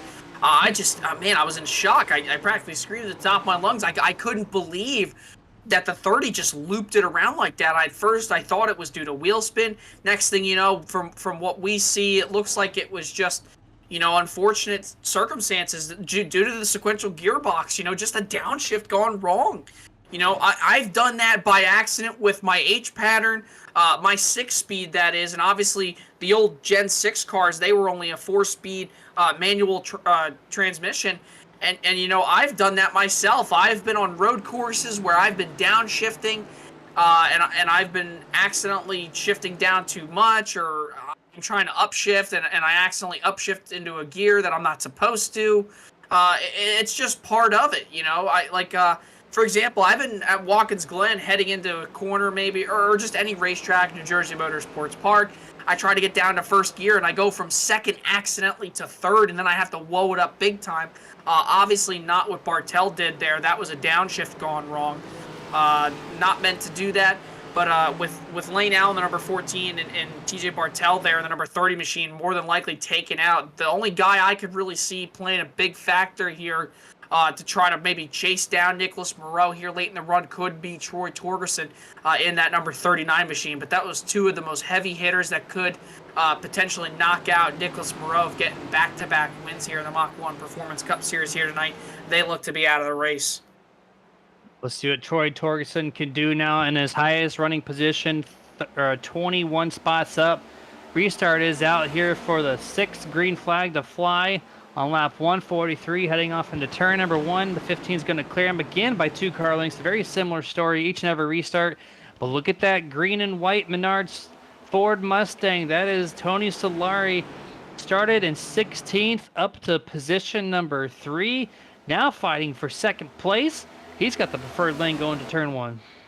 I tell you what, Jeremy, I wish we had some Menards here out in New Jersey, because me being a Ryan Blaney guy, I'd love to get me some Menards merch and see what they're all about.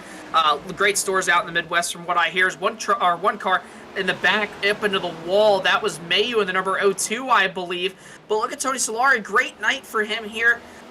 We were just talking about him, and Dustin in our ear earlier was saying, don't forget about Tony Solari, currently P6. So unfortunately, like his 2 teammates, great run. I bet you they want whatever setup he's running. But you never know, Jeremy. That's the thing about some drivers. They could all be up on the same setups, and one guy could be better than both of them. One example I think of is just this past week in Road to Pro at Texas.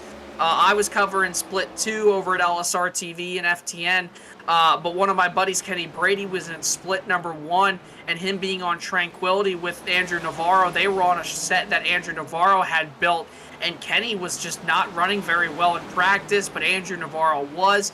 Kenny said, hey, let's try to take a big swing at the adjustment. Next thing you know, they ran top 5 in Split number 1. So it just goes to show you, maybe depending on the setup, it could be benefit to one driver. It could be a negative to another driver. But Tony Solari, out of those 3 guys here tonight in that team, very, very strong run here for him tonight, looking to try to get a podium. Currently sitting in P3, trying to put some heat on Troy Torgerson here late in the go as they hit lap 149. I watched a lot of the non-NASCAR fans that make fun of it, saying, oh, they just turn left and that's it. You know, go fast, turn left. Oh, look, another left turn.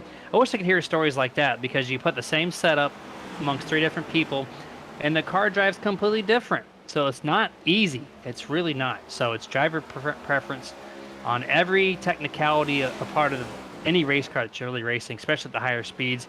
That's where you notice it the most. This track with a great combination of fast speeds and flat corners, really particular on how comfortable you can be around here, and you're seeing it several teammates among several teams, just one person star shining bright, the other 2 in the back, you know, struggling, trying to find anything they possibly can. And if you're looking for grip, I'm going to turn you guys' attention to Martin Sports, small time company with a big time product. They got the best, and I'm telling you, the best gloves in all of sim racing. Martin Sports makes the most breathable and durable gloves too. That's also important. They perform well, they're durable, and they keep your hands from sweating, period. So some of the best in the business ever. But they don't stop there. They also make shirts and hoodies, hats now with custom embroidery. All this allowing for 0 restrictions on color and for the absolute fastest turnaround in the business, because it's all done in-house, on demand. Boom. So if you're wanting to get something custom or just shop their current products, head over to marksports.gg. Check out everything they have in their item shop, and use Super Nerd, or code that we always hand out to you guys. You get the highest discount. You get 25% off. That's a huge discount from the entire website. So once again, that's smartsports.gg. Headed back to the track here. A couple battles really going on here. The top, again, kind of spaced out. Headed back midfield is really starting to see the action. Richie Coy right around him, just in the top 10 area. He's got a couple guys really want to take his spot. At the same time, Richie Coy is trying to get around Colton Gum, who's had his best run so far tonight. 5 spots up from his starting order in 9th place now. So shout out to Gum here for cracking the top 10 for the first time. Yeah, he's been doing a good job after a very poor performance here tonight. And how about the 22 of Milliken here? He's been really solid here tonight as well, up at the 12th spot, looking inside the top 10. But back to Colton Gum, you know, poor performance last week, had some issues, had some fans out there in the chat earlier on in that broadcast that were cheering for him. Not the finish that I believe he wanted, but currently sitting P9. But I tell you what, Jeremy, you know who's been putting on a heck of a job here late in the going on lap 156 now is Richie Coy. He might have probably taken a big swing out of that race car and put on some Martin Sports gloves, because he is digging in that number 19 Ford Mustang. He's probably got that Martin Sports gloves on right now. He's digging off turn number 2, trying to reach higher up in that top 10 running. Really, really, really poor performance for him earlier on in the first half of this race. And now, Jeremy, he finds himself back inside the top 10. The Haskell native out of New Jersey, currently trying to work his way back up, maybe to try to even get himself a top 5 here tonight late in the going at Richmond. The long run will tell the story for the 19. Can he hold on, or will it be like before, where after about 20 or 30 laps are in, a car starts to fade away? Right now, he's starting to lose a little bit of time to the 10 of Colton Gum, but I have to agree with you. This is the best showing he's had here tonight, running right inside the top 10. Outside of his qualifying effort, they just dropped back, right? So now he's maintaining pace, which is better than losing pace. So shout out to that team for getting that car somewhat corrected. You got a little more to do to get that 19 where it needs to be, where you see it each and every week. And especially if he wants to keep that points lead where Nicholas Moreau has just led every lap but 2 laps, and that was stolen by the 33 and the 19 during 2 caution segments. But Troy Torgerson now to the bumper almost of the 15. 1 or 2 car lengths separate them and Tony Solari as well. So it's starting to build up to be a little 3-car race battle for your race lead. Yeah, and I tell you what, Jeremy, we really, or at least I myself, thought that nobody was really going to touch Nicholas Moreau after the 14 and the 30 got taken out in that massive pileup heading into turn number 1 on the last restart. But look at Troy. He's slowly reeling in that number 15 of Moreau, and he very well could pass him as we ride on board him. Look at that. The American flag, country boy, cowboy hat. Love to see it. The shades. Man, he's badass. He's ready to rock. He's ripping it off turn number 2. He's digging. Probably got them Martin sports gloves on for sure. No doubt about it. He's ripping it. And look at him, Jeremy. He's closing the gap ever so slightly going through the corners. But the number 15 of Nicholas Moreau just has a little bit of drive off that's better than him off the corners. As this run does wind down, let's see if they can get a full green flag cycle through. I'm curious to see how that 15 is going to hold up, but I guess if you get a bunch of cautions, you're going to keep that 15 right where he is right now in P1, but this 39, this number 11, these 2 guys, Troy Torgerson, Tony Solari, really wanting this long green flag run, really stretch some things out, because I think they have the better car for this type of situation, and they're just kind of hanging in there. They're not attacking hard, but at the same time, you can see them through center corner. They have the speed compared to the 15. The 15 just has the drive on exit, but once the 15 loses that, then the 39 and the 11 are going to gobble them up, in my opinion here, and time will tell the next probably 15 or 20 laps, which is coming up here soon. I tell you what, Jeremy, if you're the 39 and the 11, you're hoping for a long run, probably if not trying to get those green flag pit stops, because we all know, the viewers at home know, we know up here in the booth, that 39 and that 11 are very, very, very stout and strong here on the long runs. They know the 15 struggles. He's very good out of the gate, knows how to rip it very well, but later on, he just kind of shreds at them tires a little too much, and if Troy and Tony can kind of just maintain that gap and stay with him, conserve their tires enough, they might just be able to get past Nicholas Moreau. As you see Josh Mayu to the inside of Wayne Grossi, sideways a little bit off the corner. They battle for position. Grossi's going to fall back to 7th, and Mayu goes up to the 6th spot, now going to try to chase down Sherwood Williford, who's found himself back inside the top 5 in the number 33 machine, who's trying to run down Johnson in the number 57 to the inside in the 3. Issue that Williford had about 80 or 90 laps ago. I'm glad to see him back in the top 5 running strong. That damage obviously is not playing any dividends to him, as he is now lurking behind the 57 of Joshua Johnson to try to get into 4th place. You might have heard me react to something about a minute ago. That was a 39 really attacking the 15 entering turn 1, overdrove the entrance and almost made contact, but still holds a nice pace there. You see the 11 has fallen back a little bit since last time we panned over to them, but going through the field, spaced out to about where you're watching prior. Gaggle cars really 14th, 15th, 16th, with the 14, the 98, the 22. You mentioned earlier he had a great run, moved himself up, but now the 22 is starting to fall off the pace, back to 16th place for him. So short run cars great, but that long run needs a little bit extra tweaking there, Jason.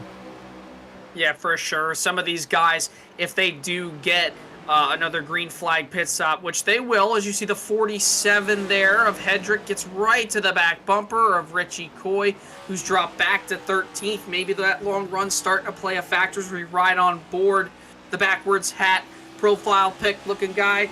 You see him right there off the corner trying to get around Richie Coy. Going to try to back up the corner maybe a little bit. No, he won't. He'll dive it in hard, but up on the outside, try to get the run off the corner. Richie Coy a little bit loose. But Jeremy, like I was saying, if these guys get another green flag run, I mean, regardless, even if they get a yellow, or not a green flag run, a green flag pit stop, but even if it's not green flag, yellow flag, whatever, these next pit stop, you better make sure you got the right adjustments in to get to the checkered flag, because it's more than likely going to be the last pit stop of the night. And if you're drivers like Richie Coy and also Brody Hanna, that 23, who've struggled all night, you want to make sure that you can get one last final adjustment to try to make it in to the finish here. But look at this. Look at Lane Allen in the 14. Thought he was out. You see some damage there up on the splitter of that number 14 Bass Pro Shop Chevy Camaro. As you see, the 22 of Malaikin there behind him gets loose. What a rebound for him. Yes, it's not top 15, top 10, top 5, first, whatever it may be. But after wrecking early on, you think that maybe he'd be running really slow up in the back. Nah, he's really trying to get after it. He's currently running down Chris Curtis in the number 98 machine, and also Richie Coy in the number 98, or number 19 machine. So good rebound here for Lane Allen, that number 14. He very well could pick up a top 15 after some late controversy there, just a handful of laps ago. And he's having himself a nice rebound late in the going. Yeah, let's see if he can get any more spots out of that 14, but we're going to go back to picture-in-picture commercial break. We'll be back with you guys after a few messages.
And back to full screen coverage of the Mach-1 Performance Cup Series here at simulated Richmond Raceway. We are currently 182 laps in the books, up to 250, so about 70 some laps to go if my math is good, about 78, 79. And right now, Troy Torgerson only 3/10, still off the back bumper of the 15, Nicholas Moreau. Tony Solari, during our little commercial break there, got loose in front of Sherwood Williford. It dropped him back 3 seconds. So now Williford holds podium position in P3. Just super happy to see that car performing the way it is after that middle of the race issue between himself sliding into the Brandon Elder 51. Didn't cause too much damage. And these cars have a lot more tougher exterior with that carbon composite rather than just some sheet metal. So as long as you don't break the internals, which they're more fragile with this Gen 7 car, but it's not affecting the 33 at this time. Yeah, for sure. You see just a little bit of damage on that car. I believe some damage there up on the splitter. He's had a nice recovery. Sherwood Williford talked about him in the pre-race, said he was going to be good along with Wayne Grossi. Wayne Grossi finds himself just on the edge of the top 10, sitting P9 up on the board right now. So he's just trying to have himself a nice solid run. But Sherwood's been doing a great job in that number 33 machine. Absolutely love it. Throwback to Dale Earnhardt, of course, with the Goodred Service Plus car. You got Burger King on the quarter panel. You got every one of sponsors that Dale had. You got Taz from Looney Tunes on the hood. Absolutely love that car. One of my favorites that Dale ran, so I always love seeing that number 33 machine run as good as it is. You know, so good run for him. You know, after having a very strong run at Phoenix, which was the last semi-short track that we went to, here he is, P3 up on the board, and he very well could still win this race, no doubt about it. Maybe strategy plays into a factor. Obviously, now these guys are starting to get acclimated to the tire wear, so you're going to see a lot of guys start to have more issues. You see Tony Solari there back in the 4th position. Almost got into the wall of now. I think he might have kissed it there, gave it a little kiss, a little past Valentine's day there, Tony. But it's all right. Better late than never. He almost made some contact. If not, he just barely kissed it off the wall.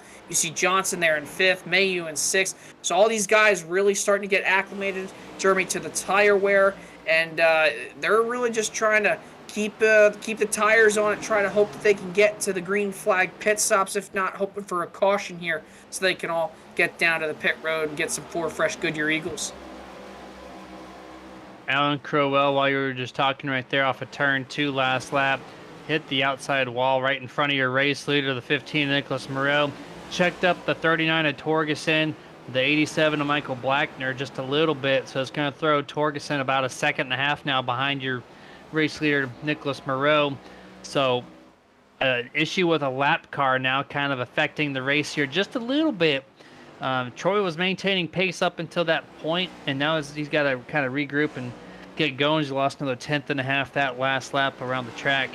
But we're 60 laps left in this race. I know they're being close, or getting close rather, to about halfway between this run of fuel and tires. So I would imagine here in the next 10 laps, maybe 15, we're going to start to see some of these guys try to shortcut the run, pit a little early, get advantage on the fresh set of tires, hoping you don't get a caution though.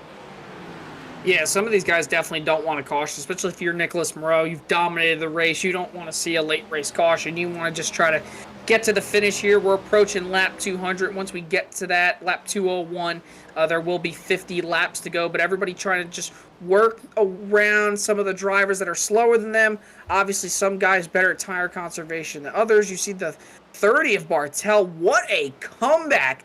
I didn't even know. 44, big check up there into the corner. Got super loose, got up into the 57 of Johnson. Unfortunate for him, those two are going to duke it out here going into turns 1 and 2. And the 44 has about hit everything tonight but the hot dog stand for sure, besides the pace car as well. He's had a lot of saves. You got to think to yourself, Jeremy, that that's about the second time I've seen him really have a big moment, maybe third. Eventually his luck probably could run out if he keeps on racing the way he does, but so far, great drive here tonight for the number 44 of Beck. They just gave him the old body slam there to the 57 of Joshua Johnson entering turn 3. Thankfully, no one... actually, kick it back live. The 44 for the 4th time, or 4th different car, rather, hitting Michael Blackner off of turn number 2. Going to pinch him to the outside wall. And this is going to bring out your 6th caution tonight, presented by Roasted Gems Coffee, as we're setting up a personal record here of amount of cautions in this opening season of 2023. I wonder if he just too tight off corner exit.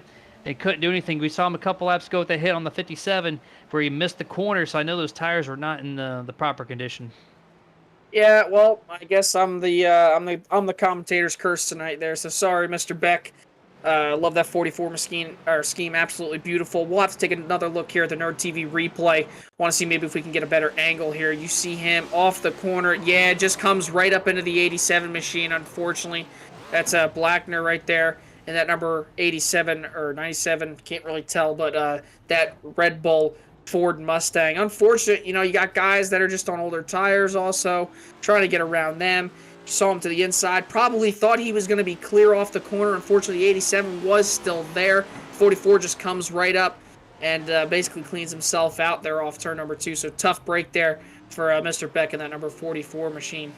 And that was off the 87 of Michael Blackner there. Just an innocent bystander, just letting people by, and then the lead car comes through with a little excess amount of speed and makes some contact with you. And that's going to set up yet again, I think, what the 15 of Nicholas Moreau really wanted. Now he has control of this start. Everyone's on the same set of tires once again. We know the 15 can do an excellent launch off the restarts and maintain for a long amount of time.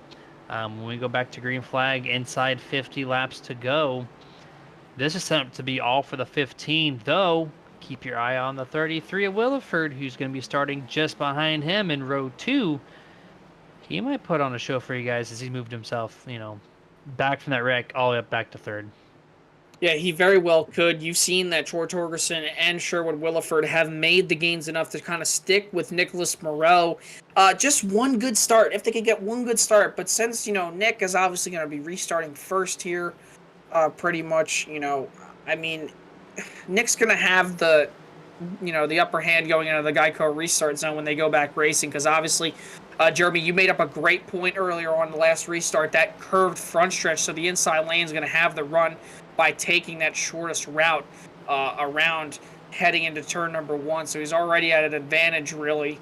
But, if Troy could just really buckle up, and get himself in a good spot, and so would Sherwood, they very well could be side by side with Nick off turn number 2, and they could try to contend for this win. They're going to have to get the best restart they've had all season long to make any effort at Nicholas Moreau. You have to throw everything. You have to get the timing perfectly. You got to attack heavy if you can get to the inside by any means. Of course, this guy's such a bad, fast car, but he hasn't had to deal with traffic that's at his pace, right? So if you can maybe get to him and get around him, just for a short bit even, it'll throw off the 15 off his game a little bit. See if you can kind of capitalize. But if you can't do it in the 15 set sail, this is going to be a really tough battle, though. I'm expecting the 39 and the 33 to be there. They're going to be on the attack. I don't think anybody else within the top 5 or 10 has a chance other than maybe Wayne Grossi, who showed some great speed in the first stage of the first initial laps of this race. He starts in 6th, so I wouldn't count him out just yet either. Yeah, for sure. It's going to be interesting to see here if Bartel could try to, get back up to the front here. He's been so strong. Unfortunate circumstances and a few restarts to go, but here he is, finds himself back up inside top 5. And here we go. Green flag's back out as they race their way into turn number 1. 15 with another great launch here. 2 car lengths every single time separation through 1 and 2. And that's going to be it for the 15. Just keeps that thing underneath him. And he's going to be good. Everybody else side by side for position. Sherwood Williford trying to take home 2nd place here over the 39 of Troy Torgerson. Does not look like he can do it. He has that inside front stretch advantage, though, but the 39 does drive it in deep, drives it to the bottom. Single files out between them two, 4th and 5th now side by side. Yeah, 4th and 5th side by side. You see Bartel. He'll be able to make that pass. He'll head into the 4th spot. Still strong comeback. There is enough time for Bartel to try to run down. You see Grossi up into the wall. Big crash heading into turn number 1 between the 02 of Mayu and the 7. And another driver involved up ahead of them. And that's going to bring out your Roasted Gems Coffee caution flag. Tough break, Jeremy, for the number 7 machine after such a strong run here tonight at Richmond. How fitting for the 7th caution to be presented by the 7th car. For the yellow flag with the yellow car. Wayne Grossi just pinches Josh Mayu up into the outside front stretch wall, and is very reminiscent of that last caution there, where you get pinched up under the wall and get turned around. That was the 44. in the tour or the 89 last time. So very reminiscent of that before, but that's bad luck. I just said don't count him out. And then I guess I don't know if I can take your broadcast curse cab or whatnot, but he's like, I'll make you count myself out. Now he's going to be back in 18th place, most likely making a pit stop here. Yeah, it's unfortunate circumstances, and we also had another issue right here. Look at that, the 44 of Beck comes right down into deletion, the number 81 machine. Hard hit to the outside wall, not once but twice. Unfortunately, the 44 avoiding an accident, understandable. Gets in the leash there in the number 81 Chevy Camaro, the all blacked out sponsorless car. Love the number font, by the way, Mr. Leash. Absolutely beautiful.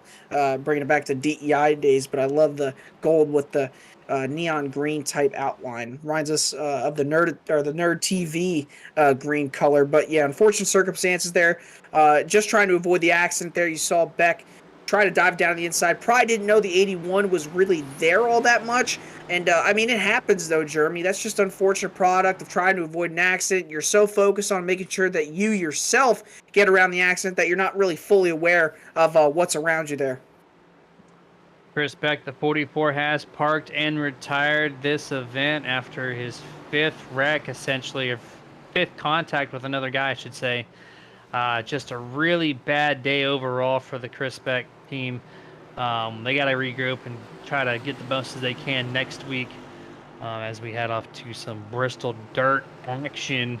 So anything's up in the air with that race. But once again, I'm going to keep bringing up the 15. Now he's got a shorter run to deal with. He doesn't have to worry about the long run, Jason. He doesn't have to do it. So now he's got short run speed. We know it. He's going to have about 40 laps to go when this thing goes back to green, maybe 41, 42 laps. So everything is pointing toward the 15, just setting off into the sunset with this victory, as long as he doesn't hit the wall like he has early on in the race a couple times. It was light contact, but he has made contact. But I'd love to give a shout out to one of our partners this time, the Butt Kicker. Innovative hardware and software technologies designed to give passionate gamers a deeper level of gaming immersion. The Gamer 2 unit is the standard in sim racing immersion, giving sim racers a haptic transducer that easily attaches to any center post of your gaming chair or sim rig, whatever chair you're sitting in essentially. And it gives any sim racer that much needed feel from the car that drivers need to perform at their peak performance. See their entire product line at thebuttkicker.com. Well worth it. It really just brings your sim rig. Basically, you put yourself into the actual car without being there. So awesome product. And that again is thebuttkicker.com. And we got one lap left before we go back to green flag, Jason. Same setup. The top 5 as we saw last restart. Probably going to see the same product again. Yeah, more than likely. I mean, Nicholas Moreau's going to have to be lights out like he's been all night, Jeremy. So the only time's going to tell here. We're about to find out. Troy and Sherwood are both going to have a very good restart here. Obviously under 50 laps to go. But don't count out TJ Bartel in that number 30 machine. Yes, he's going to be up on the outside. Yes, he's restarting 4th in the 2nd row. But both him and not only that, look who's in the 5th spot. Stephen Allen. Lane Allen, we call him. And that number 14, Bass Pro Shops Tracker Boats. Chevy Camaro, those two could give the 15 a run for their money. And then the Grand Car restarts they go. Green flag's back out. Troy Torgerson matches the 15. This is going to be a good battle here if he can maintain speed, but nope, they get to turn 1 and the 15 just launches straight into the corner with a lot of speed and able to hold the bottom as well. So he's going to give himself that nice little separation like we've seen prior. As now he is side by side with the 30 of TJ Bartel as he gets around the 33 of Williford. That restart there to put himself on the podium running order right now in 3rd. I tell you what, Jeremy, Bartel's coming right now. If he can get around Troy Torgerson, that number 39 machine, and get rid of Sherwood Williford, he could very well run down that number 15 of Nicholas Moreau. He's been one of the only guys along with Stephen Allen in that number 14 machine to really close up as much as anybody has been able to the number 15 machine. But time is running out. Next time by, Jeremy, just going to be 40 laps to go. So if the 30 of Bartel wants to try to get to the lead, he's going to have to get rid of the 39. He's going to have to get rid of him quick, probably right now here as they approach 40 laps to go this time by. Richie Coy made some great gains over the past couple of cautions, put himself right now in P8, as he was in the back half of the field before that long green flag run was put to an end by a caution. So right now he's put himself in a good spot to kind of recoup some of the lost points that he's going to probably suffer at the end of this race, as long as the 15 can maintain as the race leader, being only 8 points behind. 57 trying to drive underneath the 23 right behind them. Temporarily going to make the effort. Joshua Johnson trying to advance into 11th place. Looks like he has a great chance to turn 2. Going to try to get it through 3. Brody drives it in deep. 57 has that center speed, and the 57 will carry himself into 11th place here.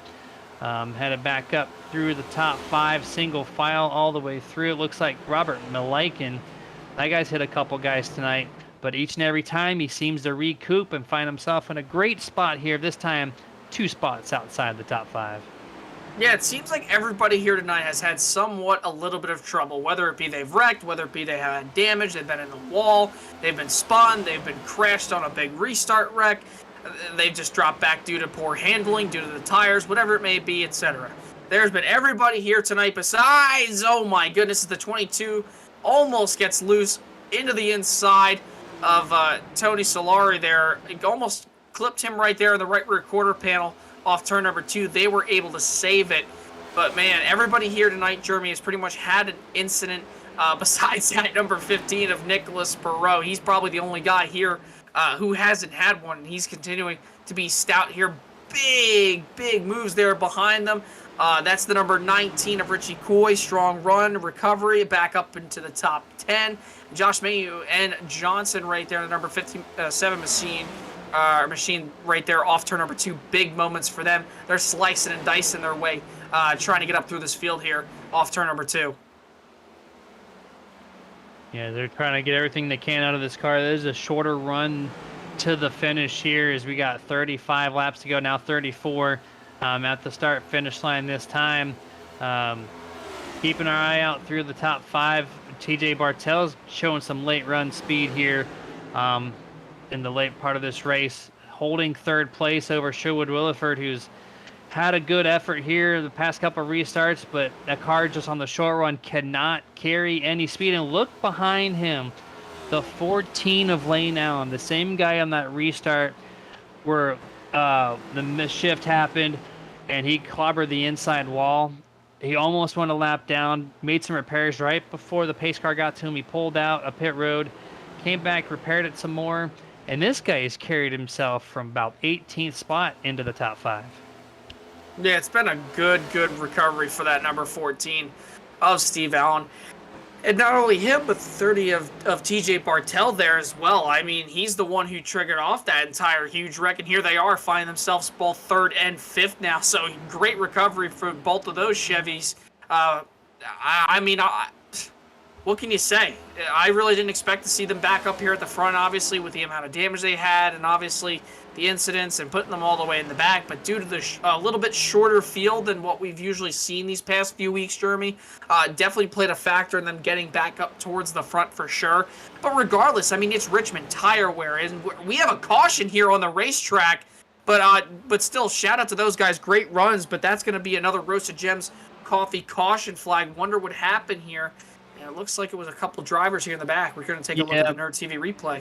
Contact made by the 91 of Justin Diltz and the 98 of Chris Curtis. You see it right there. The 91 just came off the right front fender of the 98. Full sent the 91 into the outside wall. And then Brian Dublé just trying to pass the little incident. Completely clobbered as the 91 of Diltz came back up the racing surface, right directly into a T-bone contact. You're going to be on board here with Brian Dublé. You see the contact, and it almost had it corrected. It boom, just yeeted to the outside, smashed the fender there of the 37. Nose contact. Thankfully, these next-gen cars, the radiator is a lot further back from the bumper, so it's not going to really affect the radiator. But you always got to worry about the internals, make sure everything's intact. I think the 37s are going to be okay, but still just by random chance, bad luck happens, trying to avoid a mess, and gets right back into it.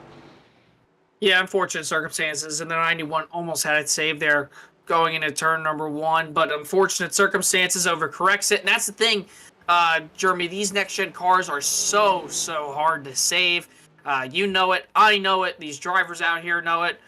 Just an unfortunate circumstance there for the number 91 of Dilts, and, you know, yeah, I mean, what else can you say? Just unfortunate circumstance, and just, you know, you're late in the run trying to get everything you can, and unfortunately you just overcorrect it, and that's just the product here of these Gen 7 machines. Very, very hard and very, very difficult to save. Well, I know what I can say is you see it on your screen. We haven't really announced these too much, so I apologize about that. But the 41 Alan Crowell, 1 lap down, gets the Martin Sports hashtag Get a Grip Lucky Dog award. It's going to move himself up into the lead running order. 17 cars on the lead lap after he gets his lap back and gets his service done with his crew. And it's going to put us about lap 225 when we go back to green flag action. So we're going to see 25 laps, maybe 26 left in this race. And every time we see a caution, this is definitely playing into the 15's favor and more. I think at this point it's all but locked up unless Troy and TJ can do some type of crazy restart. But they've had some time to practice off them. They just got to get the job done now. Yeah, very well. I mean, and when I look at this top 3 here, they're all very, very stout. They're very, very good drivers. I mean, the 30 of Bartel here, he might be able to get the good enough run that he needs, Jeremy, to get around Nicholas Moreau, but we've seen it on these restarts due to that inside being a little bit more arced. Obviously, the front straightaway, the placement of the Geico restart zone.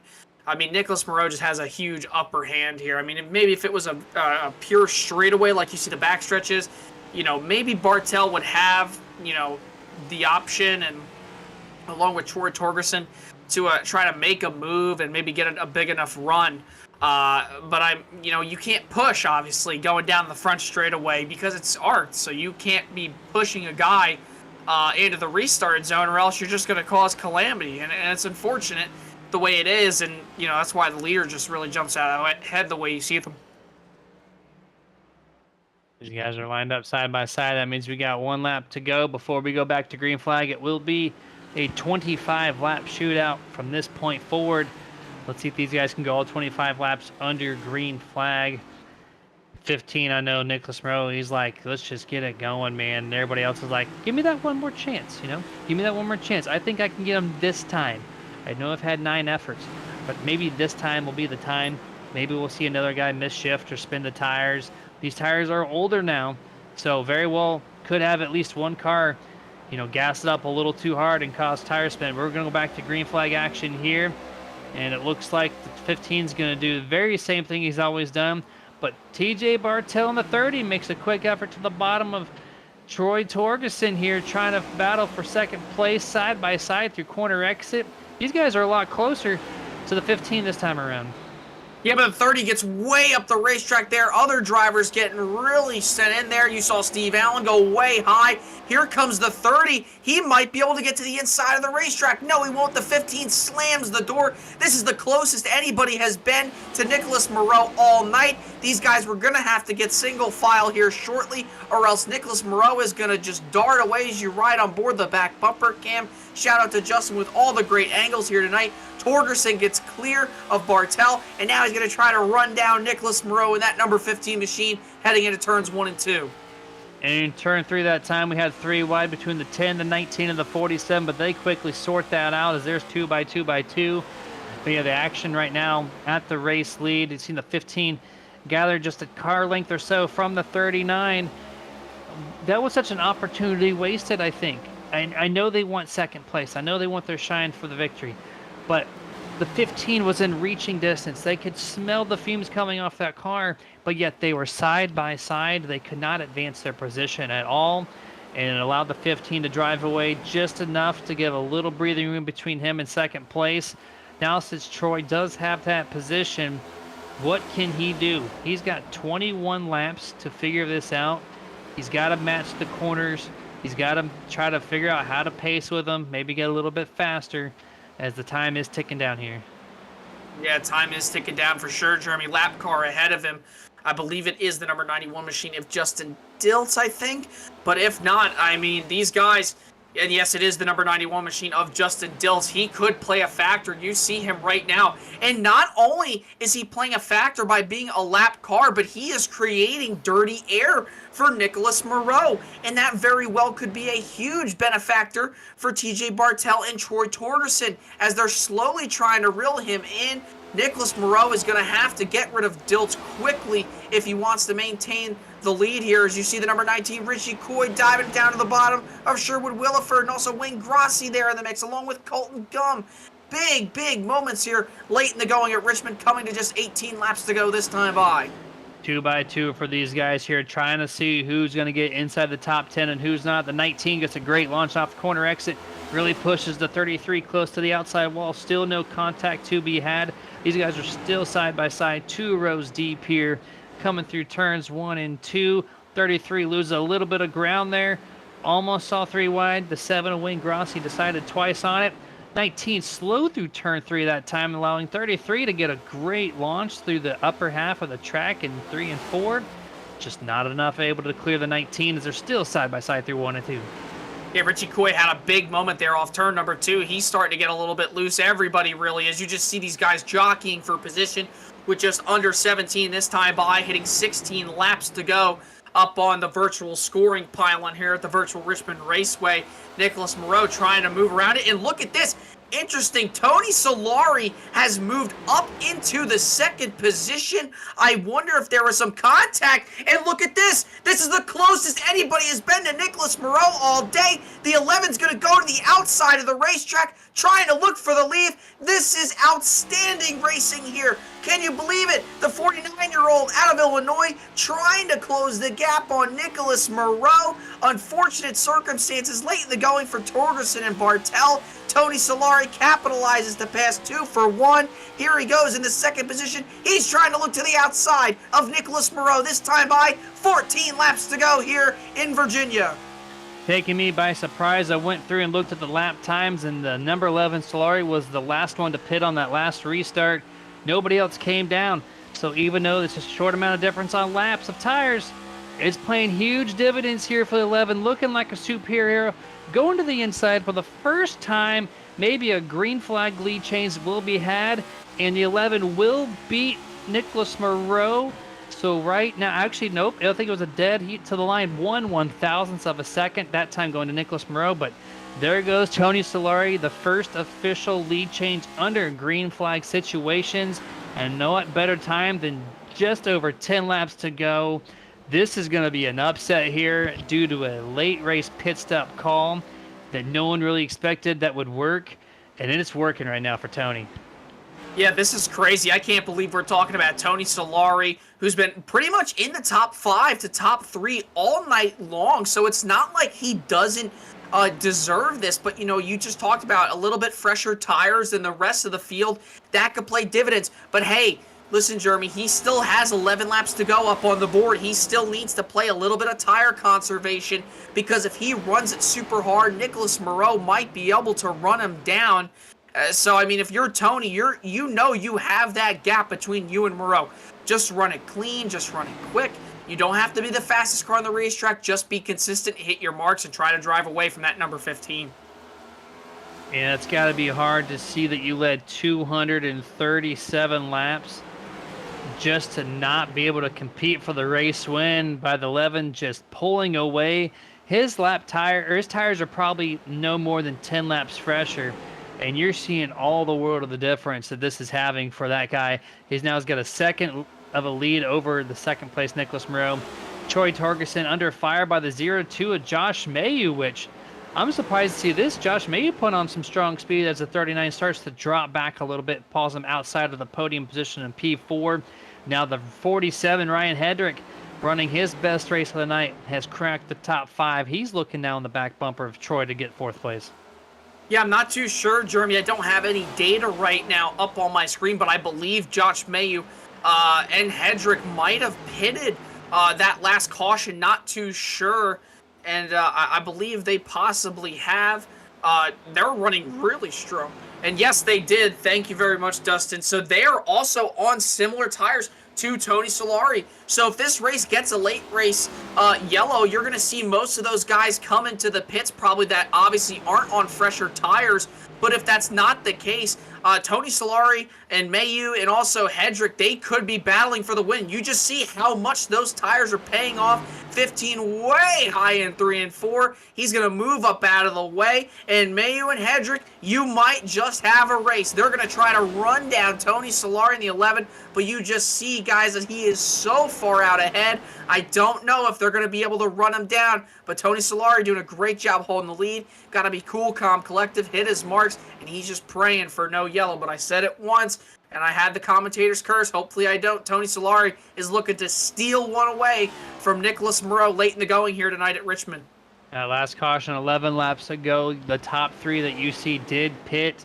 The first car not in that sequence is the 15 of Moreau running in 4th, and you see the respectableness that this guy has produced. He was battling for a position, right? That being Nicholas Moreau. He had podium spot, but instead of battling for and trying to keep the top 3 and maximizing his points, he went wide in turn 3, and you called it. He went super wide. That was to give room for the 02 of Mayu and the 47 of Ryan Hedrick. So even though he's battling and really frustrated over this outcome, he still had, the willingness to give up his position and to bypass and fall back inside 4th place right now. You saw the 02 going by the 15. Just to recap that comment there, just without hesitation say, hey guys, I know you're faster. You go ahead and take that spot. It is all yours. And so huge shout out to the 15 on that one. But we're coming down to 2 laps remaining here, Jason. 11's got that dominant lead, just over a second.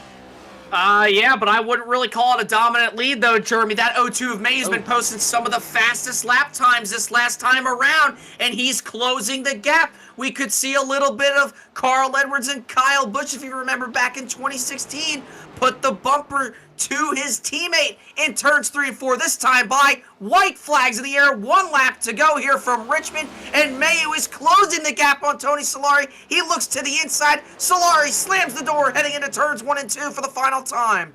Here we go, headed to turn number 3, and yeah, these came up like I did not expect that at all, but here we go. As for the attack, the 11 misses the corner. Josh Mayu makes the corner. Dead heat side by side to the racing line. This is your March Sports winning moment. It's going to end up going to the number 11 of Tony Solari, who had a hold off a really hard charging 0-2 of Josh Mayu. Made a very excellent, exciting race here at the race end between the 11, the 47, and the 0-2. And at the end of the day, pit strategy with all the cautions pay dividends for the guys who made the last pit stop on lap 222. And Tony Solari is going to pick up his first win this season of the Mach-1 Performance Cup Series. Just excellent call by those guys to make the pit stop, and it made this race exciting at the end. What a finish! What an absolute finish! That was just fantastic. One to remember over here on Nerd TV, and surely one to remember for Tony Solari. We've talked about in the last few weeks, some tough breaks for him, some solid runs, some not so solid runs, and here he is tonight, winning by just a little less than half a car length over Mayu in that number 02 machine. And I was going to say it right before Dustin showed the replay of Moreau giving the courteous and kind respect, and you just show it.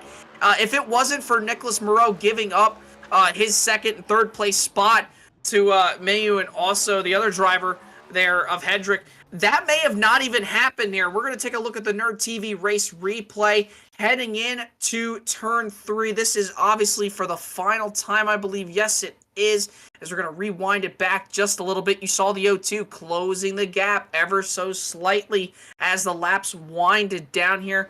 We're going to take a look. This is coming to 2 laps to go, I believe, this time around. You're going to see the 11 kind of missing the bottom. He's just really all over the place. The 02 of Mayu running a lot better. There he goes, heading into turns 1 and 2. Actually, I believe this is the white flag.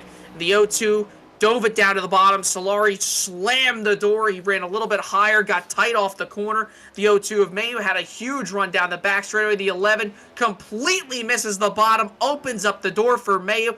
And man, Mayu could have just really just slammed on the throttle there, got loose there off the corner. And look at that, folks.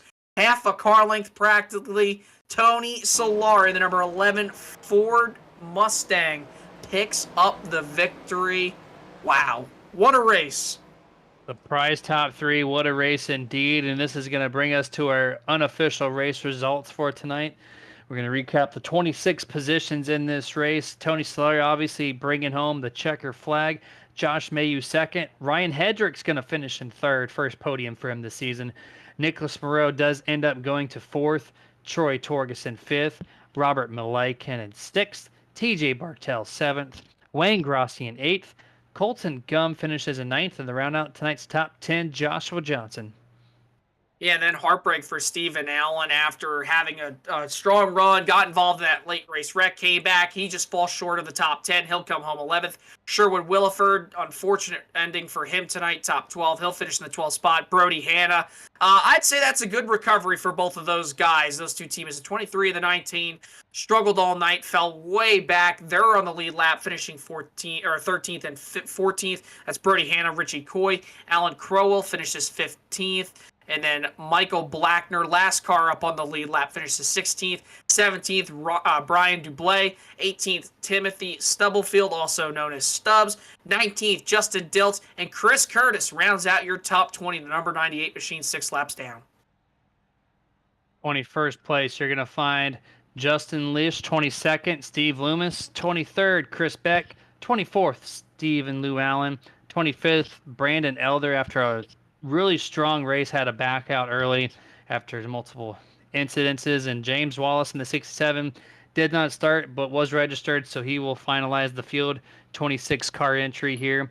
We're going to go to our only full screen commercial break as we're going to gather the top three for post-race interviews in the Nerd TV booth. We'll be back with you guys after a few short messages.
And welcome this time for the Martin Sports post-race show, as we're going to talk to our top three, which all three of these names were unexpected to finish up until about 20 laps ago when some late race strategy happened and allowed these guys to make the most of their night and bring them into the Nerd TV booth for their post-race interviews.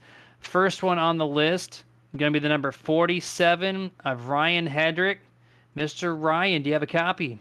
I do. How you guys doing? Very good, my guy. Congratulations on the podium. That all the cautions produced some strategies.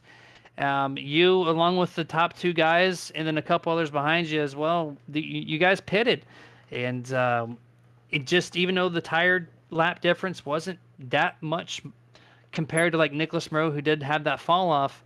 Richmond eats these tires alive. So what was the strategy behind the call, and how'd you guys make the top 3 spot? Yeah, we had good long run speed all week at Richmond. So we had a plan to pit. Actually, that one caution that came out right before we were having green flag stops, I was on pit road right then. Kind of screwed me over. Ended up taking a wave there, but then we got the caution off the caution. Um, I don't know. I actually thought that everyone pitted on that last caution with 222 or whatever lap that was. I guess that wasn't the case. Uh, I don't know. It was it just worked out really. I had to come back. I got a black flag early in the race, and that was not fun. So I had to come back a couple times, but we had good long run speed, so it was a great effort by the Boomerang boys. Yeah, Ryan, man, great job here. Coming home third as you join the post-race show for Martin Sports. Dude, man, I tell you what, I really expected the 11 of Tony Solari when he kind of got out there a lot, and then I saw the 15 go high, and you and Josh both really were chasing him down. What was going through your mind when you saw Josh get to the back bumper of Tony there in that last lap? Were you just going through your mind thinking, man, they might wreck. I'm going to have to get around this. What was going through your mind there that last lap? First thing I wanted to do was wanted about 5 more laps because I think I could have gotten by them both there, but they were racing hard. Josh had a long run speed all night, so he was really fast. Really, what I try to do there on turn 3 and 4 going in is just kind of lift a little early, try to get a good drive off in case they did make contact. I was going to try to take that inside there, and I ended up getting a little loose there off of exit anyway, but it was a good finish, good show. Yeah, especially at the very end, the excellent show for sure. And yeah, I think I'll have to side with you. If you had 5 more laps, you had the speed over Josh May. You definitely had the speed over Tony Solari. That was proven there. You just needed that 5 extra laps. But either way, we found you in podium here. So congratulations on that. Floor is yours. Who would you like to thank out there before we send you home tonight? Just the team, Brian, James, Josh, on the good effort. I didn't want to apologize to Chris Beck. Got into him, got a little contact there. Didn't mean to do that. But all in all, good race. Thank you guys. Thank you, FTSR. Appreciate the kind words, man. We'll let you go home and celebrate with the team. Awesome job, and we'll see you next Monday. Appreciate it, guys. Thank you. Yes, sir. Another driver, the number 47, Ryan Hedrick there, the DraftKings Chevrolet Camaro. Now it's time to turn our attentions to the second place finisher, 02 of Josh Mayu in that Blackwater Chevrolet Camaro. Congratulations, man. You got a copy.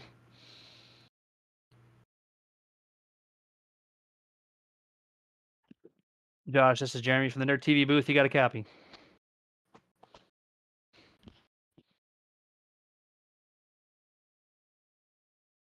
You guys hear me? Yes, sir. We got you there. You guys hear me? Hello? Hello? Can you hear us? I don't think Josh can hear us. Does not seem to be the case. So I think while he gets that figured out, if we can, we're going to try to turn our attention to our race winner and see if we can talk to Josh here momentarily.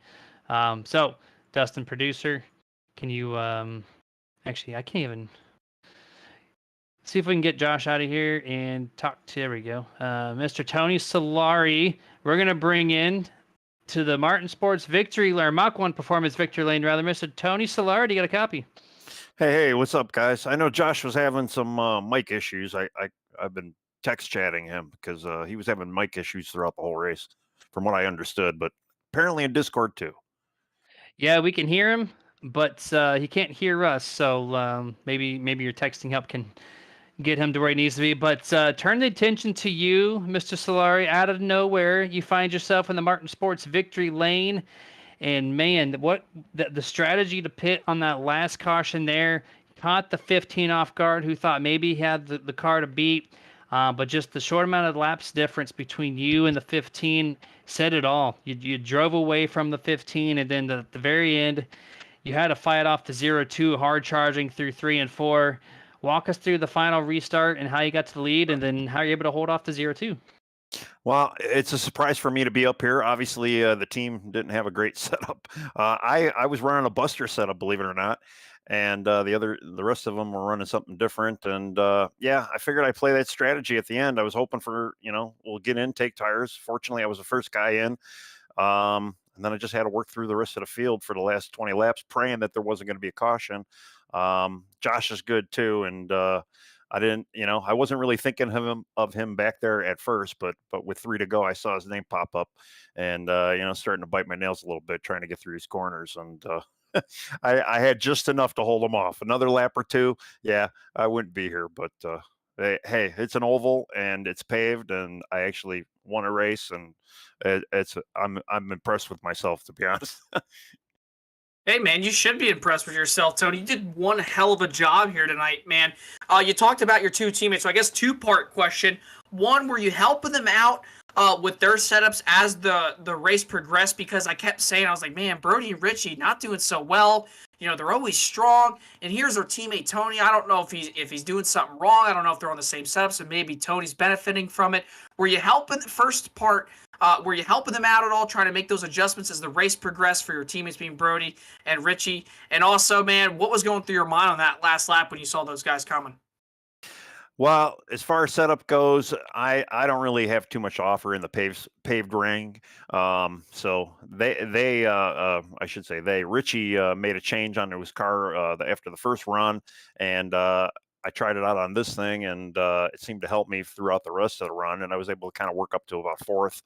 And then we had a caution. I got a speedy, dropped all the way to the back. Wasn't sure how that was going to go. Then obviously we had a couple extra cautions. I took advantage of it. And yeah, like I said, I know Josh is a good guy, and he saves his tires, and he's just a really good racer and competitor. And yeah, when I saw him back there, I was like, man, just keep hitting the marks and just try to stay on your line. And I know I bumped the wall too, and yeah, it's rough. And it's a rough track. I mean, there's really no grip out here whatsoever. And my car it started pushing real bad towards the end, just overdriving it. You say you're the guy to not talk to for the setups here on the oval side, and then you go with a rogue setup that your other 2 teammates aren't running, and you make the right call, surprisingly, and it was a much different run than what they had completely. So maybe you can actually share some notes with them this time around, and they can maybe combine the setups and get better for the next time you guys meet up at Richmond. But you are the 5th winner in this season out of 7 races. So a pretty diverse collection of drivers here so far through 2023. Congratulations on picking up your first W of the year. The floor is yours, man. Who would you like to thank before we let you go tonight? Well, I want to thank Mom and Dad. I know they were watching. They already got text. I probably heard them screaming from Las Vegas. So yeah, it's good to see that they're watching. And hey, Richie and Brody didn't do the show tonight. It was your own son that gave you something to cheer for. So then again too, I want to thank all the competitors. Want to thank the league. Got to thank the team, Richie and Brody, and we got Michael Blackner on the team now for the Cup side. And thank you guys. And thanks for Menards being local to me. Stuff like that. Appreciate all the kind words, man. Go ahead and celebrate with the team on an awesome job to bringing home P1. Thanks, guys. Have a good night. You too.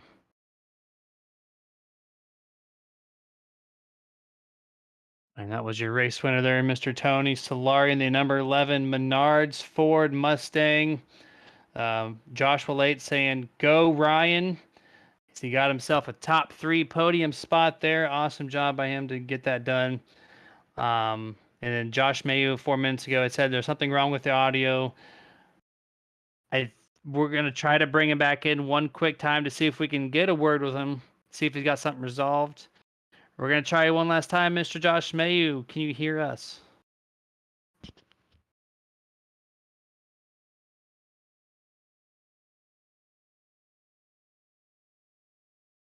And it does not look like to be the case. So you got to hear from first place and third place tonight.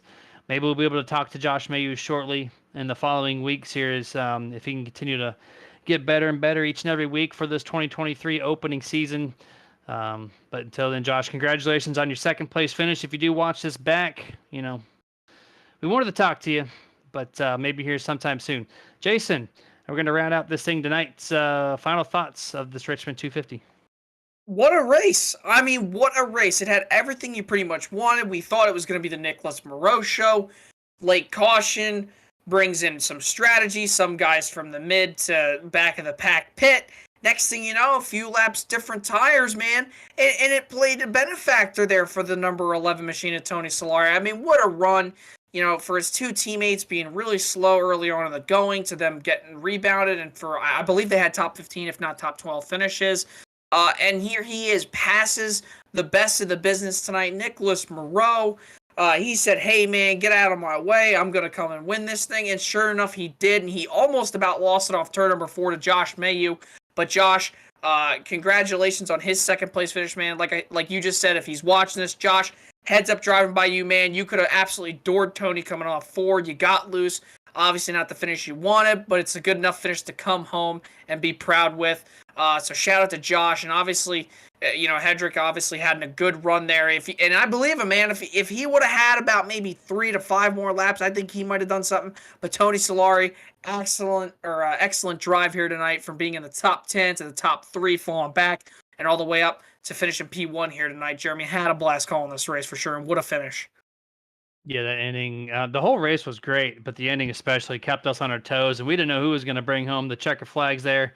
Also, if Nicholas Moreau is watching this part back, congratulations on that really dominant performance. You just got caught up in some late cautions with the wrong strategy, and sometimes that happens to any good sim racer out there, or any racer in general. So congratulations on that really good, strong run, over 200 laps led for that camp. So but that will bring a close tonight for the FTSR broadcast on Nerd TV for the Mach-1 Performance Cup Series. Give a quick shout out to our sponsors one last time, because without them, we're not doing this for you guys. So thank you, Full Throttle Sim Racing. That's at FTSR.net. If you want to join all the action, get signed up over there through the Sim Racing Points software. It's going to allow you to create your team or to join another team through their charter system they have built in. So it's an excellent product on the track. FTSR.net. Mach-1 Performance, your Cup Series sponsor, and the race fabrication shop that's produced champions from all sorts of racing divisions within their area. Find them on Facebook at facebook.com/Mach-1 Performance. Sim Racing Points is that all-inclusive league points management system. You completely track your stats with one simple upload, and your website looks great. If you head over to FTSR.net, they use this software. So if you want hands-on experience with it before you upgrade your league, this is the best place to try it out at. So simracingpoints.com, check out their price packaging. Martin Sports, top quality apparel to make you look stylish and feel comfortable. See the whole product line at martinsports.gg. iRacing iFlag, get notifications fractions of a second earlier without ever leaving your focus from the racing action. Visit iRacingIFlag.com for a full product line. Butt Kicker, ultimate feel from the race car with your haptic response system from them. Visit thebuttkicker.com for a full product line of their haptic products for your sim rig. Team Watson Racing Setups, quality professional built setups for your asphalt oval needs. Visit them at teamwatsonracing.com for pricing and packages. And lastly, the most shout-out sponsor tonight, Roasted Gems Coffee. Coffee beans roasted just for you. Start your day the right way with coffee from Roasted Gems. Find them at roastedgems.com to get yourself a taste. And that'll conclude tonight's broadcast here from race number 7 of the Mach-1 Performance Cup Series. We're going to turn our attention, Jason, to one of the most exciting ones, I think, on the schedule this year for us, Bristol Dirt Baby, for race number 8 in the FTSR Series. Until then, guys, stay safe, and always get your nerd on.